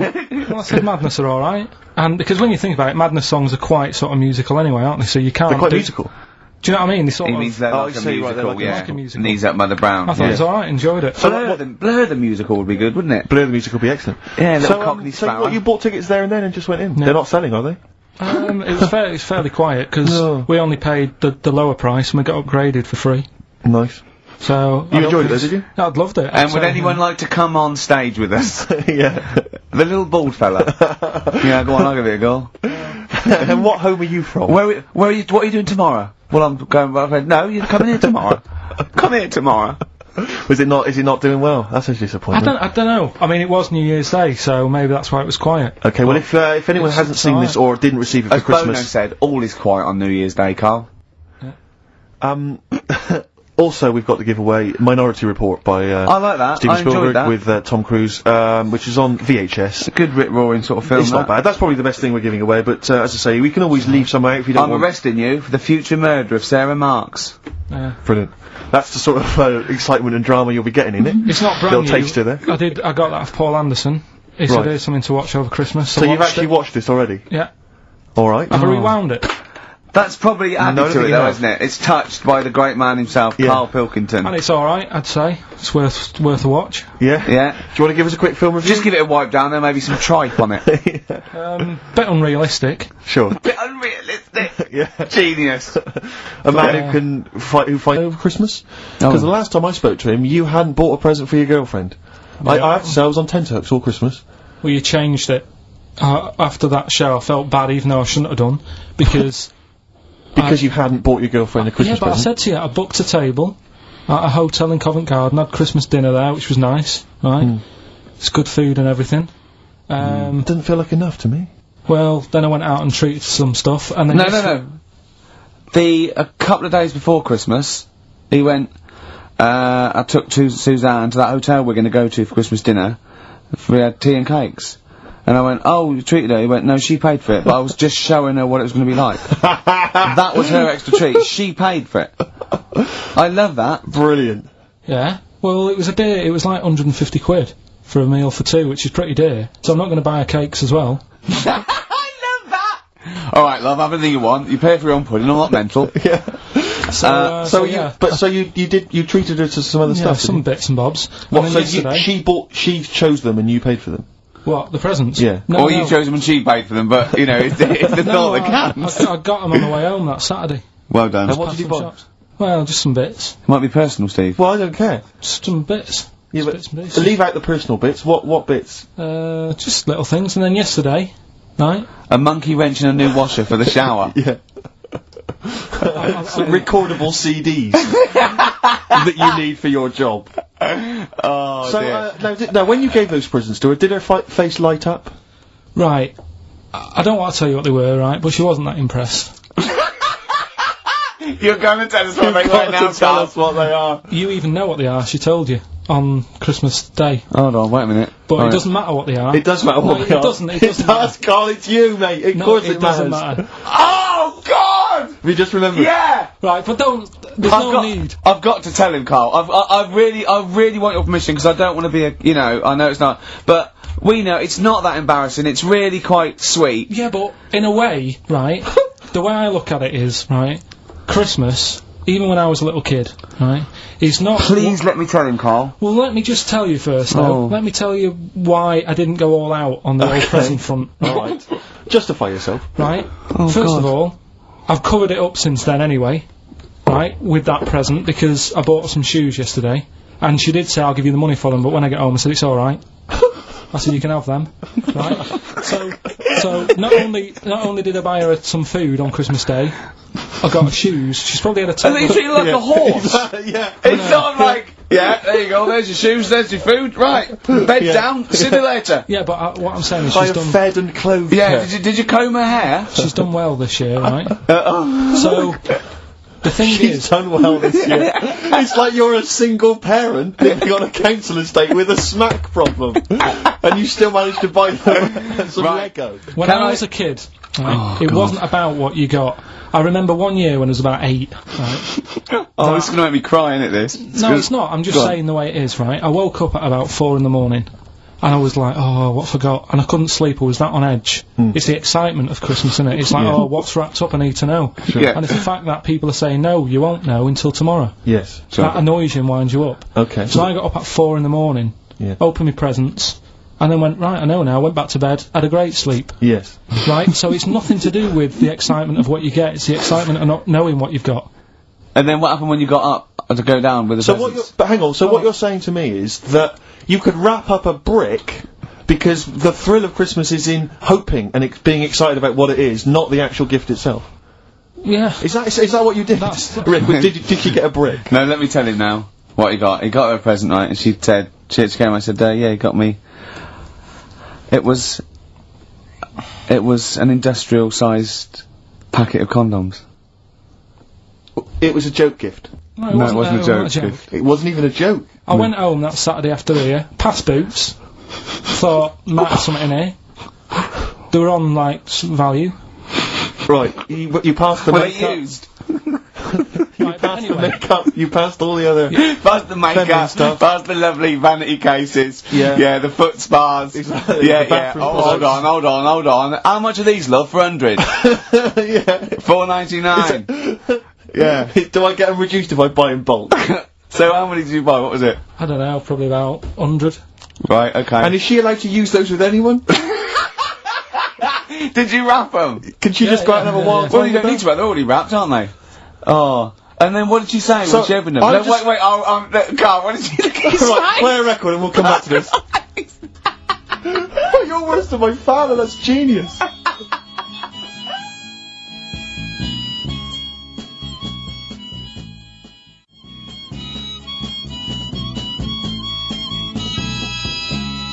Made famous, of course, by Jimi Hendrix. Yeah. That's All Along the Watchtower, as originally done by Mr. Bob Dylan.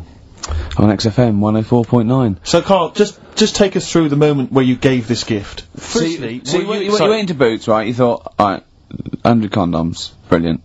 Okay, did you wrap it up? I don't know if it was 100, probably 80. Right, okay, yeah. Right. You don't want to go mad, do you? Wrap them up. I'm just resting easy knowing that he's not trying to breed. Right? No. Yeah. So, I got her them. I got her, Grease on DVD, because she's always watching that. Yeah. Right? Yeah.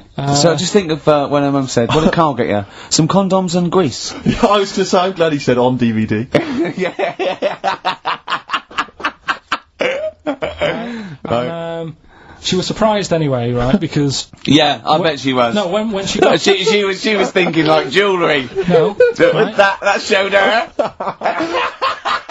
That surprised you, hasn't it? All right. So hang on, wait a minute. You thought it was a holiday, didn't you? Yeah, look at your face. You don't know me at all. So hang on. So did you give these on Christmas Day? Right. What happened is she got in from work that Saturday, right? And I said, look under the tree. Knackered. Oh, right? At least it's Christmas. Yeah. At least I'm gonna get a little bit. I said, look, you got some stuff under the tree, right? So, did you give her a sugar lump? Right, she was really chuffed with that. But she said she was a bit puzzled because I didn't know we had any wrapping paper, right? So I ended up using wallpaper. You didn't take it off the wall though. You had some. No, it was some left over, right? So she said, "Why have you used wallpaper?" I said, "Well, I didn't have any paper, and you were getting in a bit, and I wanted you to have a surprise." So she said, "Can I have a feel of them?" I said, "No." Presents. She thought, right, I've got the right thing. Yeah. Right. And then Christmas Day, I said, "No, don't get carried away. It's nothing really good. You know, we said we weren't going to buy each other much." So there you go. Open them. Yeah, go on. And can I just ask, had you received your present from her yet? Yeah. So what had you received? What did they have? Had some shoes. Nice. Right. Getaway game for PlayStation. Nice. I'm just totting up the value of those. Yeah. Go on, yeah. And just also think about how much fun and pleasure you get from them. Yeah. Although, of course, condoms, I can see the see the appeal. Well, okay. So I think but also add to that bit 150 quid for a meal. If you're going to start totting up, 150 quid for a meal. I bought her some shoes, 72 quid. Yeah, that was after the event, though. Doesn't matter. Alright, so you'd received these, dare I say it, thoughtful and nice gifts. You handed over the box of condoms. They were wrapped up. She unwrapped them. Yeah. Go on, take us through it. Walk us through it. Well, it's not something you play with on Christmas morning. Oh God. Oh. But when she opened what did she say? What did she say? Well, I wrapped them twice as well, so she thought it was something really good. Extra protection. Right. And so she thought it was something really good. And then the disappointment would be doubled. Yeah, go on, yeah. Then she just opened it and went, "Oh yeah, so what's on the telly?" And that was that. Ungrateful. What an ungrateful woman that is. Well, she got stuff. Fancy not wanting. I told her a box of economy condoms from Boots. I said to her about the thing about, you know, it's all about the surprise and that, innit? Yeah. You explained that to her? Yeah. What, after she'd unwrapped it? Yeah. Thoughtful. And she was alright about it. Yeah. She understood. Rick, you know I suggested to him that he buy his girlfriend a gift. I'm worried I've done more damage to the relationship by suggesting that than if he had just forgotten. Next time you've got to go shopping for her yourself, Steve. I think I might do. You've better go shopping for her yourself. I'm glad it's all over though. It's mental. Yeah. It annoys me. The whole thing annoys me, and she knows that as well. Yeah. She should know. What? She still insists on having Christmas once a year. Well. Wow. I'm you know. No, but well, anyway, what did you get? I can't think what you bring to the relationship, Carl. I don't know what it is she's getting from you in this relationship. It's like she's doing all the work. 80 times.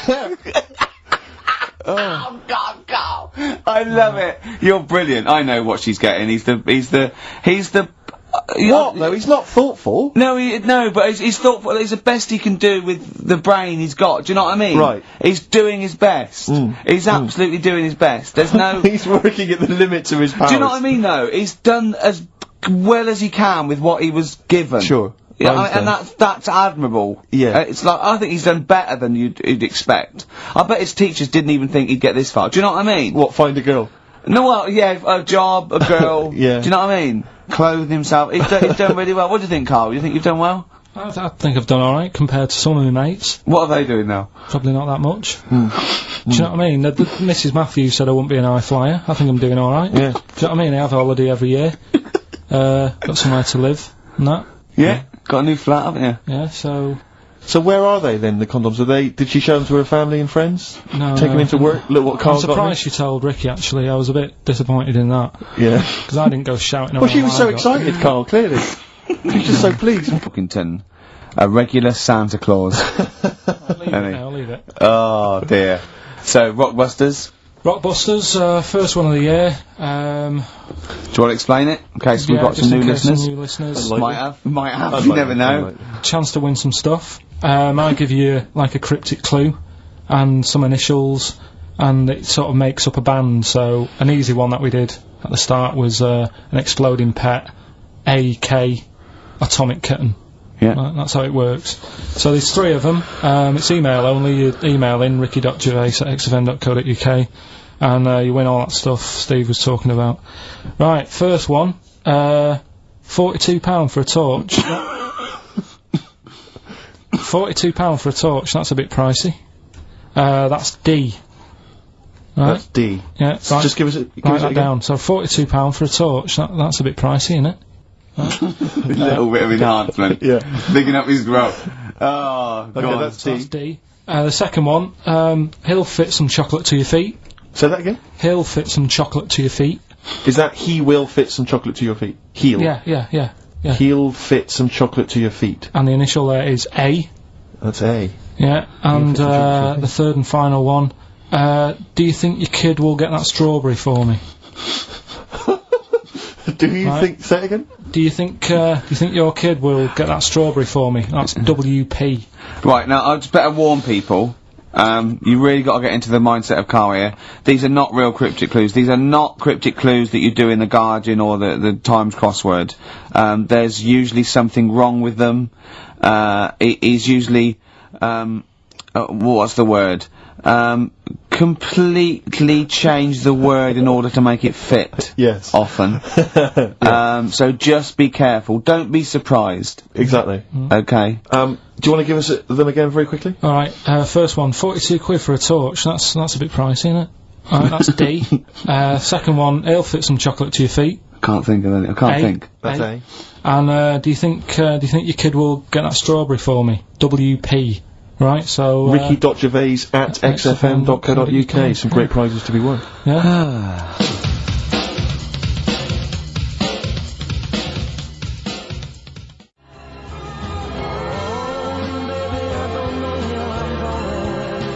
Richard Ashcroft, Science of Silence. Steve, if there was a record of the week, that would be a record of the week. You're a big fan, I know. That's what I'm saying. Yeah. Let's make it record of the week. Yeah, that's record of the week. Richard Ashcroft. Excellent. Science of Silence. Brilliant. No one gives us anything anyway. These pluggers, they come in. We get things like homemade bands that they've pressed it in their garage. Yeah. You can hear their mum in the background going, "What are you doing?" Exactly. Mum! We're recording this for XFM! Yeah. 104.9, Ricky Gervais, Steve Merchant. Karl Pilkington. Karl, what have you got for us? I was just thinking, the irony is, we're the only people on this station, I think, who play their own records, aren't we? I know. There's loads of people who do. Rubbish. John Kennedy plays what he wants. Yeah, but he's on in the Yeah, but middle of the he's night. on Zoe 3 plays o'clock what in the she morning, wants. no Everyone one's plays. up.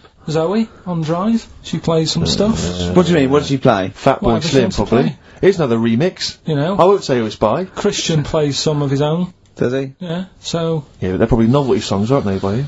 Right, listen, right, yeah, New Year and all that. He's great, isn't he? Rockbusters is underway, we're getting some good stuff coming in. I have to say, I'm amazed. Every answer I've had so far has been correct. I listen to the clues, I've got no idea. And I know you, Carl, I spend time with you. Have you seen the XFM listeners? Well, of course they're the same as Carl. Sure. Of course they've got the same mindset. Yeah, yeah. Oh. Right. So what did you do for New Year, incidentally? Well, I cocked it up a bit. Right. You're joking. Go on, You're here we joking. go. You're joking, mate. Go on. I went and booked a You table. got the wrong day. No, right. Booked a table at a restaurant that was shut. Right? What? I booked a table at a restaurant, and the one that I called, it wasn't the one. The call had been diverted. So Suzanne said, "Call them up and see what they're serving." Right? Because I forgot to do that when I booked the table. Right? That's great, anyway. Because the thing is, right, it's a restaurant in Covent Garden, but they've got one in Victoria. But when they answered and they said, no, Victoria, I thought that was the person who was answering the phone. Do you know how some people say the name? Right. Right? So then when I called them up and said, "What You thought he sounded a bit funny. Right? So, I'm confused, Carl, but probably not more. It was no a more branch. than you would have been on Okay, the it was a branch of a. All right, he doesn't anyway, want to give the restaurant away, so he phoned it up. There's one in Covent Garden. They answered the So phone. it's not, the restaurant's not called No. No. They said no. Victoria. Why can't we name the restaurant? I don't know why. Are we It's not scared- libelous. Are we scared that, like, are you scared people are going to sort of see you in there because it's your regular haunt? no, it's just that, you know, you got to pay for stuff, haven't you? Right. I mean, it's... Okay, anyway, so you've I got... wouldn't mention it before New Year, but it's not... So did you go all the way to the restaurant to find out that it was closed? No. What happened is I called Was that the them name up. of the restaurant again? Right, the restaurant's called Christopher's.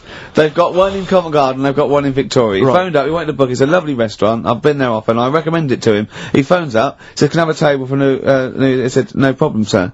Right? And then, Suzanne said, "Oh, you better call up, see if they've got any haddock on the, menu." And he went, "Hello," and they went, "Hello, Christopher's." Victoria went, "Victoria?" They went, "Yeah." He went, "Oh, no. That's it, innit?" So then I just said, "No, forget it. I'm not going all the way over there." So I cancelled it, right? So then I called up Suzanne and said, "Look, I've made an error. The place we were going to is shut." Was she So- surprised again, or? So we're not going. So she said, "Oh, try some other places," and I did. They were all booked up, Yeah. right? I was fed up anyway. I hate New Year. It's always like this, isn't it? So I said, "Look." You know the common factor in all these stories? You hate Christmas, you hate birthdays, It's you hate you. New Year. It is you. Right? Yeah. So I said, "I'll sort something out." Yeah. So I went to Tesco. Leave it with me. Went to Tesco's, boots went were to shut. Tesco. Got a lovely plate of condoms. Did you just stay in and play with her birthday, her Christmas gift? blowing them up? They're all Staying I've done, look, I've done some balloons. Well, it was. I think we did stay in, and I watched that thing that 100 Greatest Moments, which was annoying me. Did you see? There was a nudist on it. You know how I feel about them, Yeah. right?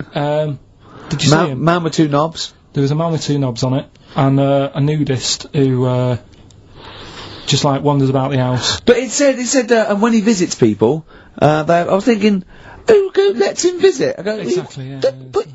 But he must go there with trousers on and go, "Hello, lovely to see you. Can I just pop all these off?" Well, not really, no. And I tell you what annoyed me the most. They had a white sofa. If you were a nudist, you'd get a darker one. Right? So anyway, right. So we ended up watching that. That annoyed me. And then I was tired by about 11, and I said, "Oh, let's go to bed." And she said, "You can't." And that annoys me. The fact that because it's New Year, you got to stay up, and it's like, well, why can't we just? You should bring it forward, so in case you want To quarter to 10. Well, you stay up, and it's like my eyes were dead heavy, and I was like, oh, I want to go to sleep. So just stay up, and then it's midnight, and you go Happy New Year, then you go to bed. Yeah. Well, not everyone, Carl. Some people have a little party. So So it's over with anyway. yeah. So Are you 86 years old? It just gets on my nerves. Do you ever enjoy? You never seem to have any fun, Carl. This is what disappoints. This is what worries me. I feel like you're going to die. You're here, Carl, with us two. We've got three, as I was just saying to Steve, three of the greatest comedy minds ever in one room, and Steve pointed out since the goodies. True. Do you know what I mean? Well, I mean, it should be Party Central. Yeah. So anyway, right, so this is when I spent time thinking of new ideas. Right. So that's when I came up with, what did I come up with? Rituals. Yeah. This is about, it's good to have a flathead in India. And just run us past yeah. It's good to have a flathead in India. Is that it? Well, what they do is they put wood round your head and sort of clamp it, and the flatter head you've got, apparently the more attractive in some part of India, can't remember. So that's a ritual. So I don't know where to start with this. No. Well, leave it. We'll be doing that. Well, we've done it. That's so that was the first one, was it? That's for this week! Right. We've also got do we need them, which we carried on from last year, which is finding out, you know, what animals we need in the world, which ones we can get rid of. I'm talking to experts and that, finding that out. We're doing rockbusters. That's underway. We're getting emails in, and what do you think of that then? What do you think of that then, of course? I love this, that he treats his show like it's a checklist for what he's got to pack for holiday. Yeah. Do you know what I mean? He just goes, sun cream, yeah. It's all like, it's done. Look at his face! No, but I try and come up with stuff that people will remember and go, that's interesting. I'll tell my mates that in the pub. Another one I'm thinking of doing, do you know the film Around the World in 80 Days? Ooh. Around the World in 80 Gervais. And what I do, I give you, like, little things, like little bits of information about countries, so that if you go, you'd go like, oh, I don't want to go there. That's his terrible thing to say, and I apologise. I can't think of the PC word for it. But I think Carl is slightly retarded. Yes. I was just thinking the same, yeah. Yeah. Is there something we can do about that? Is there... Just play a record, just keep the Could we get ourselves registered as a charity? I think so.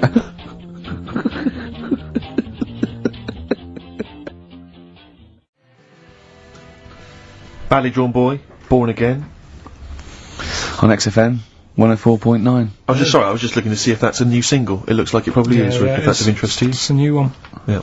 There we are. So, well, first of our regular features with Carl, we've got Rockbusters, that's rolling. There's people coming in, they're getting them right. I don't understand it myself. As ever, Rick, you'll be amazed and confounded. So I don't know the answer, and I haven't looked at the answers. I just like that moment. It's like when you go down Christmas and you're excited about a present, and it's like some condoms. You know what I mean? Well, I love that. Yeah, that moment. Yeah.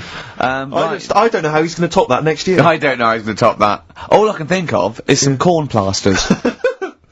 Right. It's alright, love. The batteries are included. Got you a pumice stone.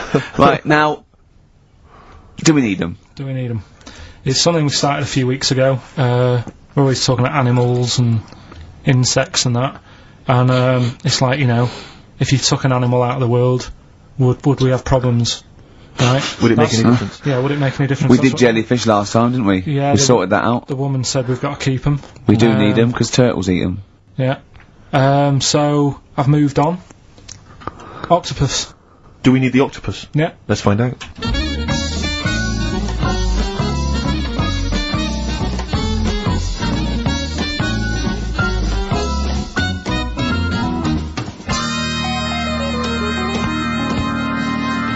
I'm working through a load of animals, right, that, and finding out whether we need them or not, right? Right. Because, like, jellyfish, to me, I'm a bit puzzled by them. I don't really know why we need jellyfish, and I spoke to some experts. Turtles eat them. What? Turtles eat them. Yeah, I know, but do we need turtles? Do you know what I mean? It goes on and on, doesn't We it? need humans. Well, you know, I mean, I might get to that bit, but I need to sort out the animals first. I've got a lot on. So, the thing is, I've left the jellyfish. We know we need them, right? So, octopus. Yeah. Right, I know they're pretty brainy. Incredibly brainy. A story that I heard, I don't know if it's true, but there was some science lab somewhere, right? Yeah. Where they had some octopus in it, and they had some crabs. Yeah. And at night, the octopus was like getting a bit bored on its own in the dark and that, and they sort of come alive in the dark, don't they? Yeah. They like the dark. Yeah. And the octopus had its eye on the crabs, and at night when it's dark, it was getting out of its little cage, crawling along the floor, getting in the crab's cage, getting them out and eating them. I don't doubt it. We put jam jars with the lids on with crabs in, and they'll open the jam jar and... You're joking? Yeah. Even I sometimes struggle with them. Yeah, you don't do it... you don't do it really, really tight, but... Oh, right, so they're not that clever then? Well, they would, if they were strong enough, they'd open it, but they're just not that strong. Oh, that's mad. Right, I also know that, if they get hungry, they eat their own legs. Yeah. Yeah? Yeah. They're deaf. Well, I don't know. I don't really know. Yeah, I mean, they don't live very long. They can squash themselves into small jugs. Oh, yeah, they can go in a demi-john through the narrow neck and that. Why do they need to do that? Because they're the sort of crevices and holes that they're hunting for crabs and things through. So, would they be better if they were smaller? Do you know what I mean? I don't know. I really don't know. Yeah. But octopus then, if Noah said to you, you know, we're having a clear out. Yeah. We've got too many animals to look after and that in the sea, taking up too much room. Right. Do we need them? I think there's other less useful things in the sea than octopus. Limpets, they could go. Limpets? Yeah, they just sit on a rock and do nothing for 50 years. But they're not getting in the way then, how big are they? Well, not very big. Yeah, you see, I might come round to them, but I never think, oh, you know, I'm sick of seeing these limpets. Whereas octopus, you know, crawling about, opening jam jars and that. You'd never see them though, they're really rare. Well... If we get 2 or 3 caught a year, it's it's quite amazing. Do we need them? Yeah. Yeah? Yeah. Well, we'll just have to keep them then.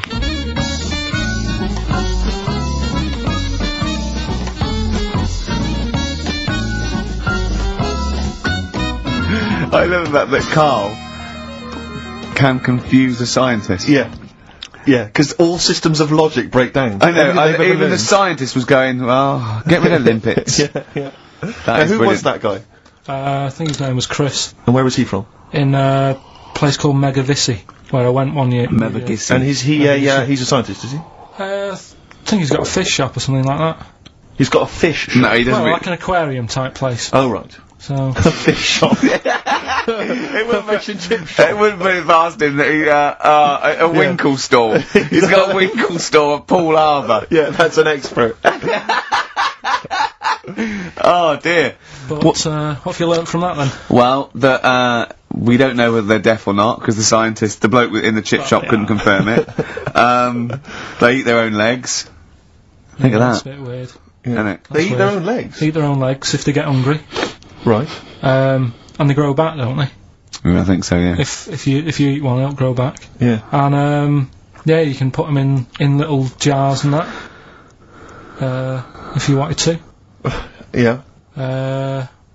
It's just a bit weird, isn't it? It's like no, but you know, like, you know, people have a go about being cruel to animals and that. But what he was saying there is, right, what they've watched an octopus do, they've got hold of a crab, right? So that'll be being stressed out because it's out of the water. Yeah. They've then stressed it out even more by putting it in a jar. Right. Which he didn't like. And then an octopus is crawling about on the jar. Yeah. And the crab knows that the octopus wants to eat it. Right? Yeah. So then it's having more frets. Yeah. Because of that. And then they let the octopus eat it. Yeah. I think that's pretty... Do we need crabs? Do them next week, yeah? Well, I want to sort out snails first. Right. What's your pitch with snails? What do you know about snails? I know that bats eat them. They can sleep for 13 years. Right. Can you believe that? Okay. He said to me, snails can sleep for 13 years. And I went, right.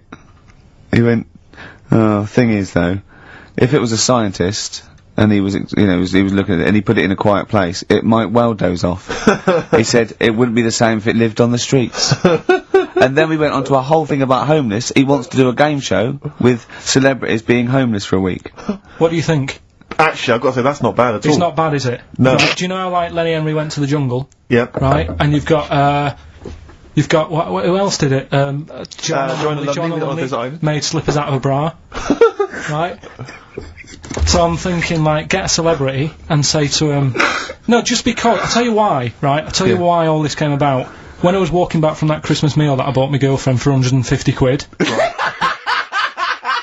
Lest we forget. Right? I was walking down Mortimer Street, and there was an homeless fella there, and it was like, oh, you know, it's really, really bad. But the weird thing is, it was about, I don't know, probably about 8 o'clock. Yeah. No, about 9. Right. And he was asleep. And I just thought, do homeless people ever think, you know, I think I'll have an early one tonight? Right, that's what got me thinking. It's a bit weird, the whole lifestyle of it, the fact that he had an early night. So, what, if it's a bit weird that he's sleeping not in a home, but on the street? No, it's just that if I was homeless, I'd probably stay up quite late, because it's not nice. Do you know what I mean? What are you talking about?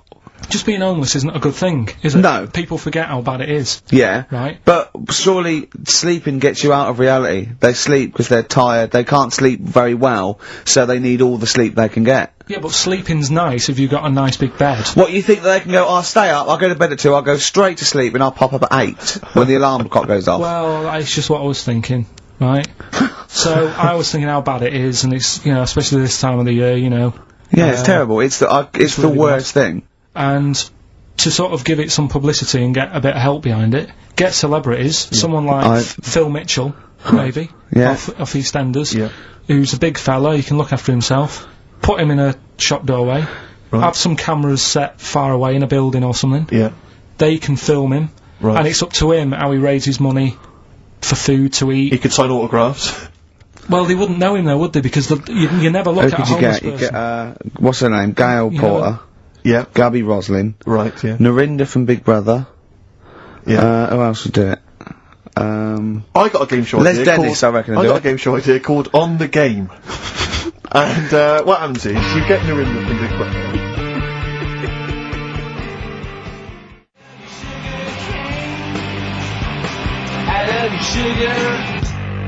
Sugarcane by Sonic Youth on XFM 104.9. Ricky Gervais, Steve Merchant, Karl Pilkington. Go on, Karl. What's next? Are you going to do your war feature? What is it called? What do you think of that then? You do that now? It annoys me a bit, right? Because we said before Christmas that we'd come back with new stuff. Yeah. Gave you a title to work on, that Ridiculous. Right. You came in today, I said, have you sorted it out? You say no. Steve, you're having a go at me for wanting to get music out of the library for you. Yeah. You haven't got any new ideas. Sure. But you're dissing mine. I'm not dissing yours. Well, I'm a massive fan of them. Good vibe off you. Oh, I think that's very harsh. I just asked you when were we going to have war, do you think of that? I'm a big fan, I'm excited. Well, it's not that good, to be honest with you. Well, I disagree, it sounds brilliant. Right, well, it's a bit of a tweak of Educating Ricky. Just some information on wars. Yeah. Okay. World War II. World War II, alright. The world champion chess player, he helped someone out, in the war. It's the detail I like. No, you know, it's nearly a history programme, isn't it? I was watching those repeats of The World at War. Yeah. That were on in the mornings, you know, incredibly detailed, but they've got nothing on Karl. Did you write a lot of that David Sharma series? He was able to use his skills that he has to play chess, because apparently chess is all about probabilities of, like, where a piece will be put. Right. And they got him in, and they said, can you help us out? He said, yeah. And he said, right, where should we, like... Hitler has just moved his queen.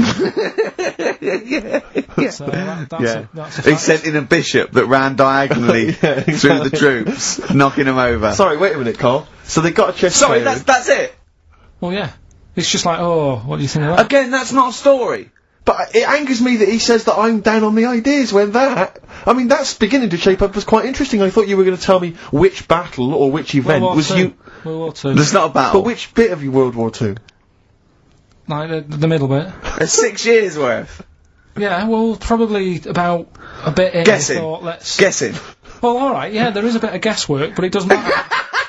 But that could have been an interesting thing if you told me it had an impact on the Normandy when you look landings. at these things, do you go, bloke wants help chest, oh, use that, and run away from the computer? No, or run out of the bookshop? I read the first line where I get enough information, I just think... What do you mean you read the first line where you get enough information? Imagine if you were someone's defence lawyer. Exactly. And he was like, he's on death row and went, I don't think he did it. Yeah. I read the first line, I didn't read the file It's completely. He was in a hotel in Texas, right? Go on. It's enough. Oh, some other It's stuff. enough, He it's definitely enough, didn't kill it. it's enough, it's enough. And Yeah, I that's just thought they always take ages on deciding where to go.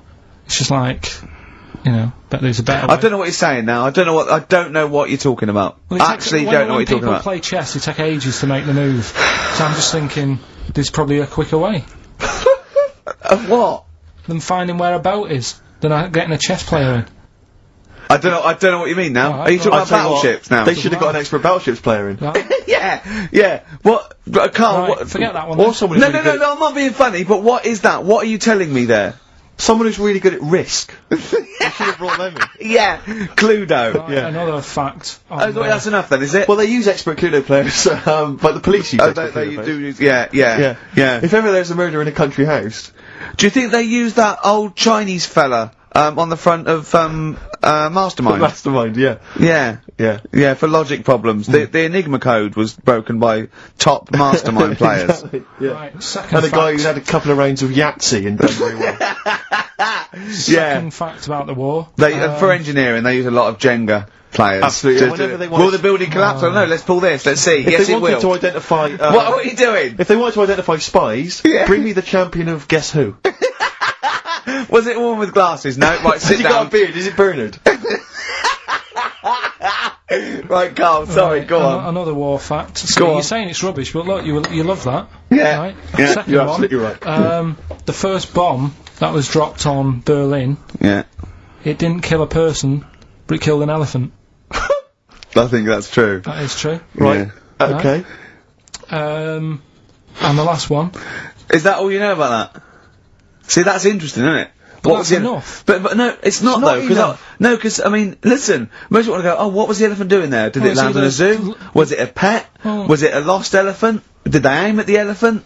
How did it kill it? Did Was it it hit on the Hitler's head? favourite elephant? yeah, was it Hitler's favourite elephant? Did it then have one ball? Yeah. I mean, these are the things, why didn't he catch it with his trunk? Did it have an effect on German morale? Yeah. Yeah. Oh, that Yes. elephant is kaput! Oh, Jumbo! I don't want to fight anymore!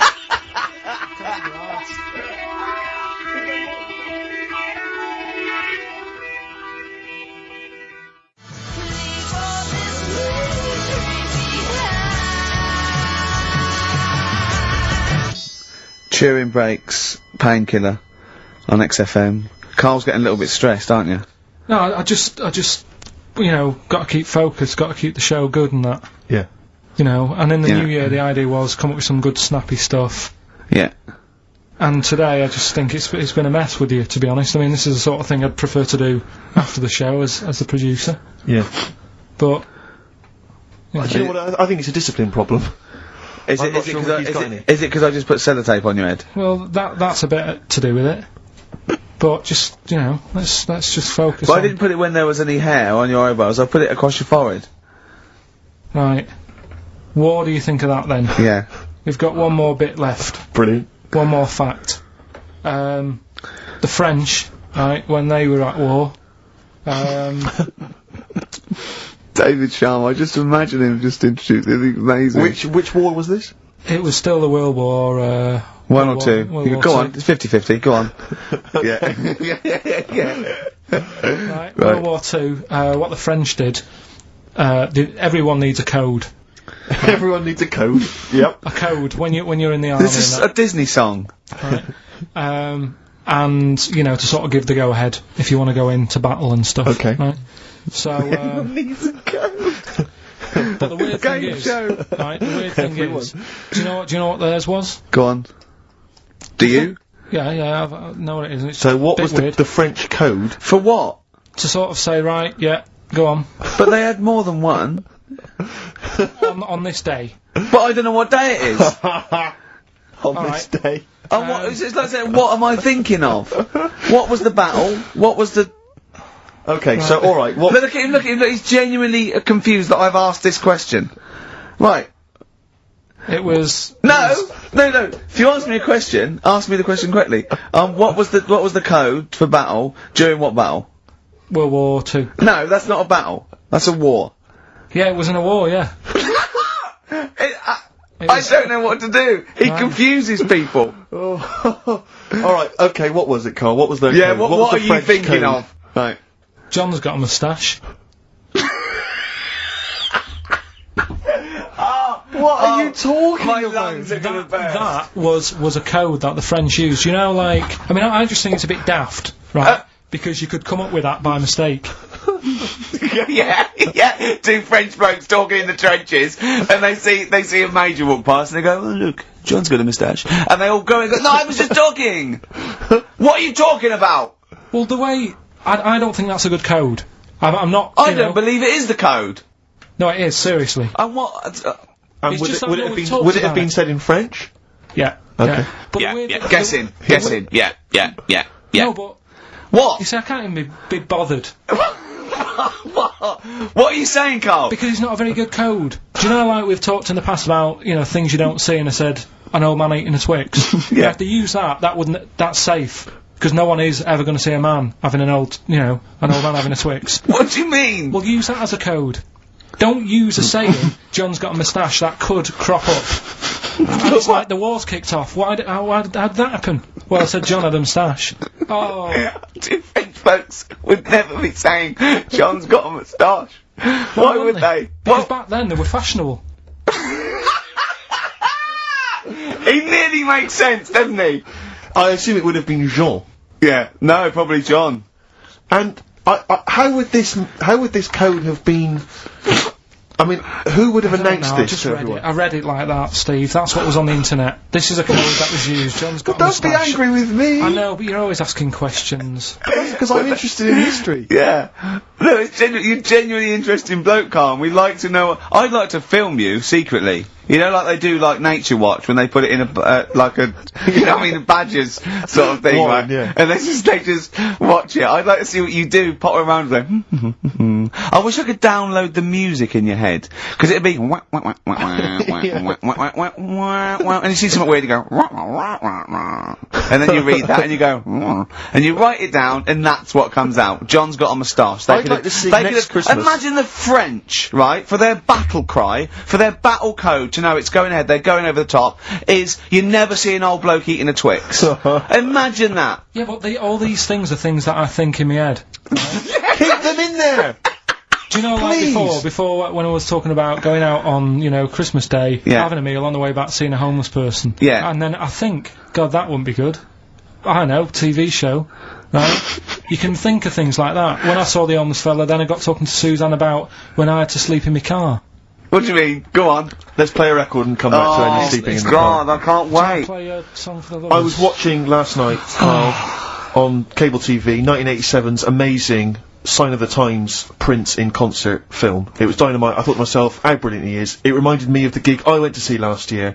He played this tune. It's from the album Parade. Okay, I don't want to discuss whether or not Prince is acceptable on XFM or whether he's a genius. He is a genius. That's the end. That's the end of the discussion. Play the tune. He's dynamite. It's a song for the ladies. I remember, I was going to tell you, That's ridiculous. You see, you say Ricky Gervais doesn't put any work into the show. He's just done that. I'm going to tell Carl some amazing facts from the world of science, nature, politics. 4 are real. 1 is absolutely ridiculous.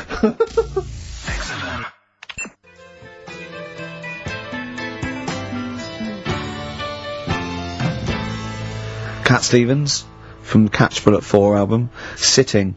Little interesting fact for the nerds. We got it down to 2 songs to do this intro music to The Office. It was that one and Handbags and Cloud Rags. We went for Handbags and Cloud. Interesting, isn't it? It is a fascinating fact, except of course I still feel we should use that one, except we couldn't, because Cat Stevens' People wouldn't let us. Or it was too expensive or something. I don't know. We re-recorded Rod Stewart one. That was too expensive. I still prefer that one, I think. Yeah. Difficult. Decisions. Anyway, decisions. That's ridiculous. Right. 5 facts. Right. 1 is totally made up. Alright? Just do 3. 3 and oh, well, there's... Okay, right. Oh, let's see. What shall I do then? There are more moves... carefully planned. There are more moves possible in a game of chess than there are particles in the universe. You can't get any colder than liquid nitrogen. I think it's minus 273. You can't, it's impossible to get colder than that. The honey badger has got skin so loose that if you grabbed it by the neck, it could come away from its skin, turn round, and bite you out of its anus. That's ridiculous. Right, Rockbusters then. Wrapping it up. It needs some work, that game, but I see it's got a lot of mileage. Right, here we go then. The first one, £42 for a torch. That's a bit pricey. Go on. That was D. Yeah. That was Daylight. Wait, I thought Delight, and I thought it doesn't work. second one. I thought Delight doesn't work. Second one. There's no, wait. Dear Light, it doesn't work. It's Delight. Second one was. No, Carl, it doesn't work. Yeah, but if we're going to continue with this feature, you've got to tweak them a bit, right? People have got it. We've had loads of emails, more than ever. So, do you know what I mean? Let them decide. If they don't like it, they won't email in, but they're loving it. They've Right? all come from the same institution. Go on. He'll fit some chocolate to your feet. That was A. That was Aerosmith. Right? Aerosmith. You've Yeah. heard of a blacksmith? But a smith is just a workman. It doesn't necessarily. No, you can have anything. You can have a locksmith. A smith doesn't just mean it does shoes. Right. Do you think? Aero Cobbler would have worked. Unfortunately, there isn't a band called Aero Cobbler. Get ready with a winner. Do you think your kid will get that strawberry for me? That's Wilson Pickett. Wilson Pickett. I'll give you that. I have to say that I don't know if these guys have won in the past, but they were the first people to email in. I mean, normally I just give it to anyone, but these guys, literally, you'd give them the clues, Carl. I'm amazed. Everyone seemed to get Aerosmith. Everyone got D-Light, everyone got Wilson Pickett. I'm absolutely stunned. You know, they deserve it. They deserve the junk. Prizes. Right. So we'll give it to Jonathan and Louise, who, as I say, may have won in the past, but as I say, they were very, very quick. You've got to beat them if you want to win. And they're from Wrexham. Brilliant. So good luck to them. So that's I hope that they then. enjoy Jerry's yoga diet. Back next week then. Yeah? See you later. See you.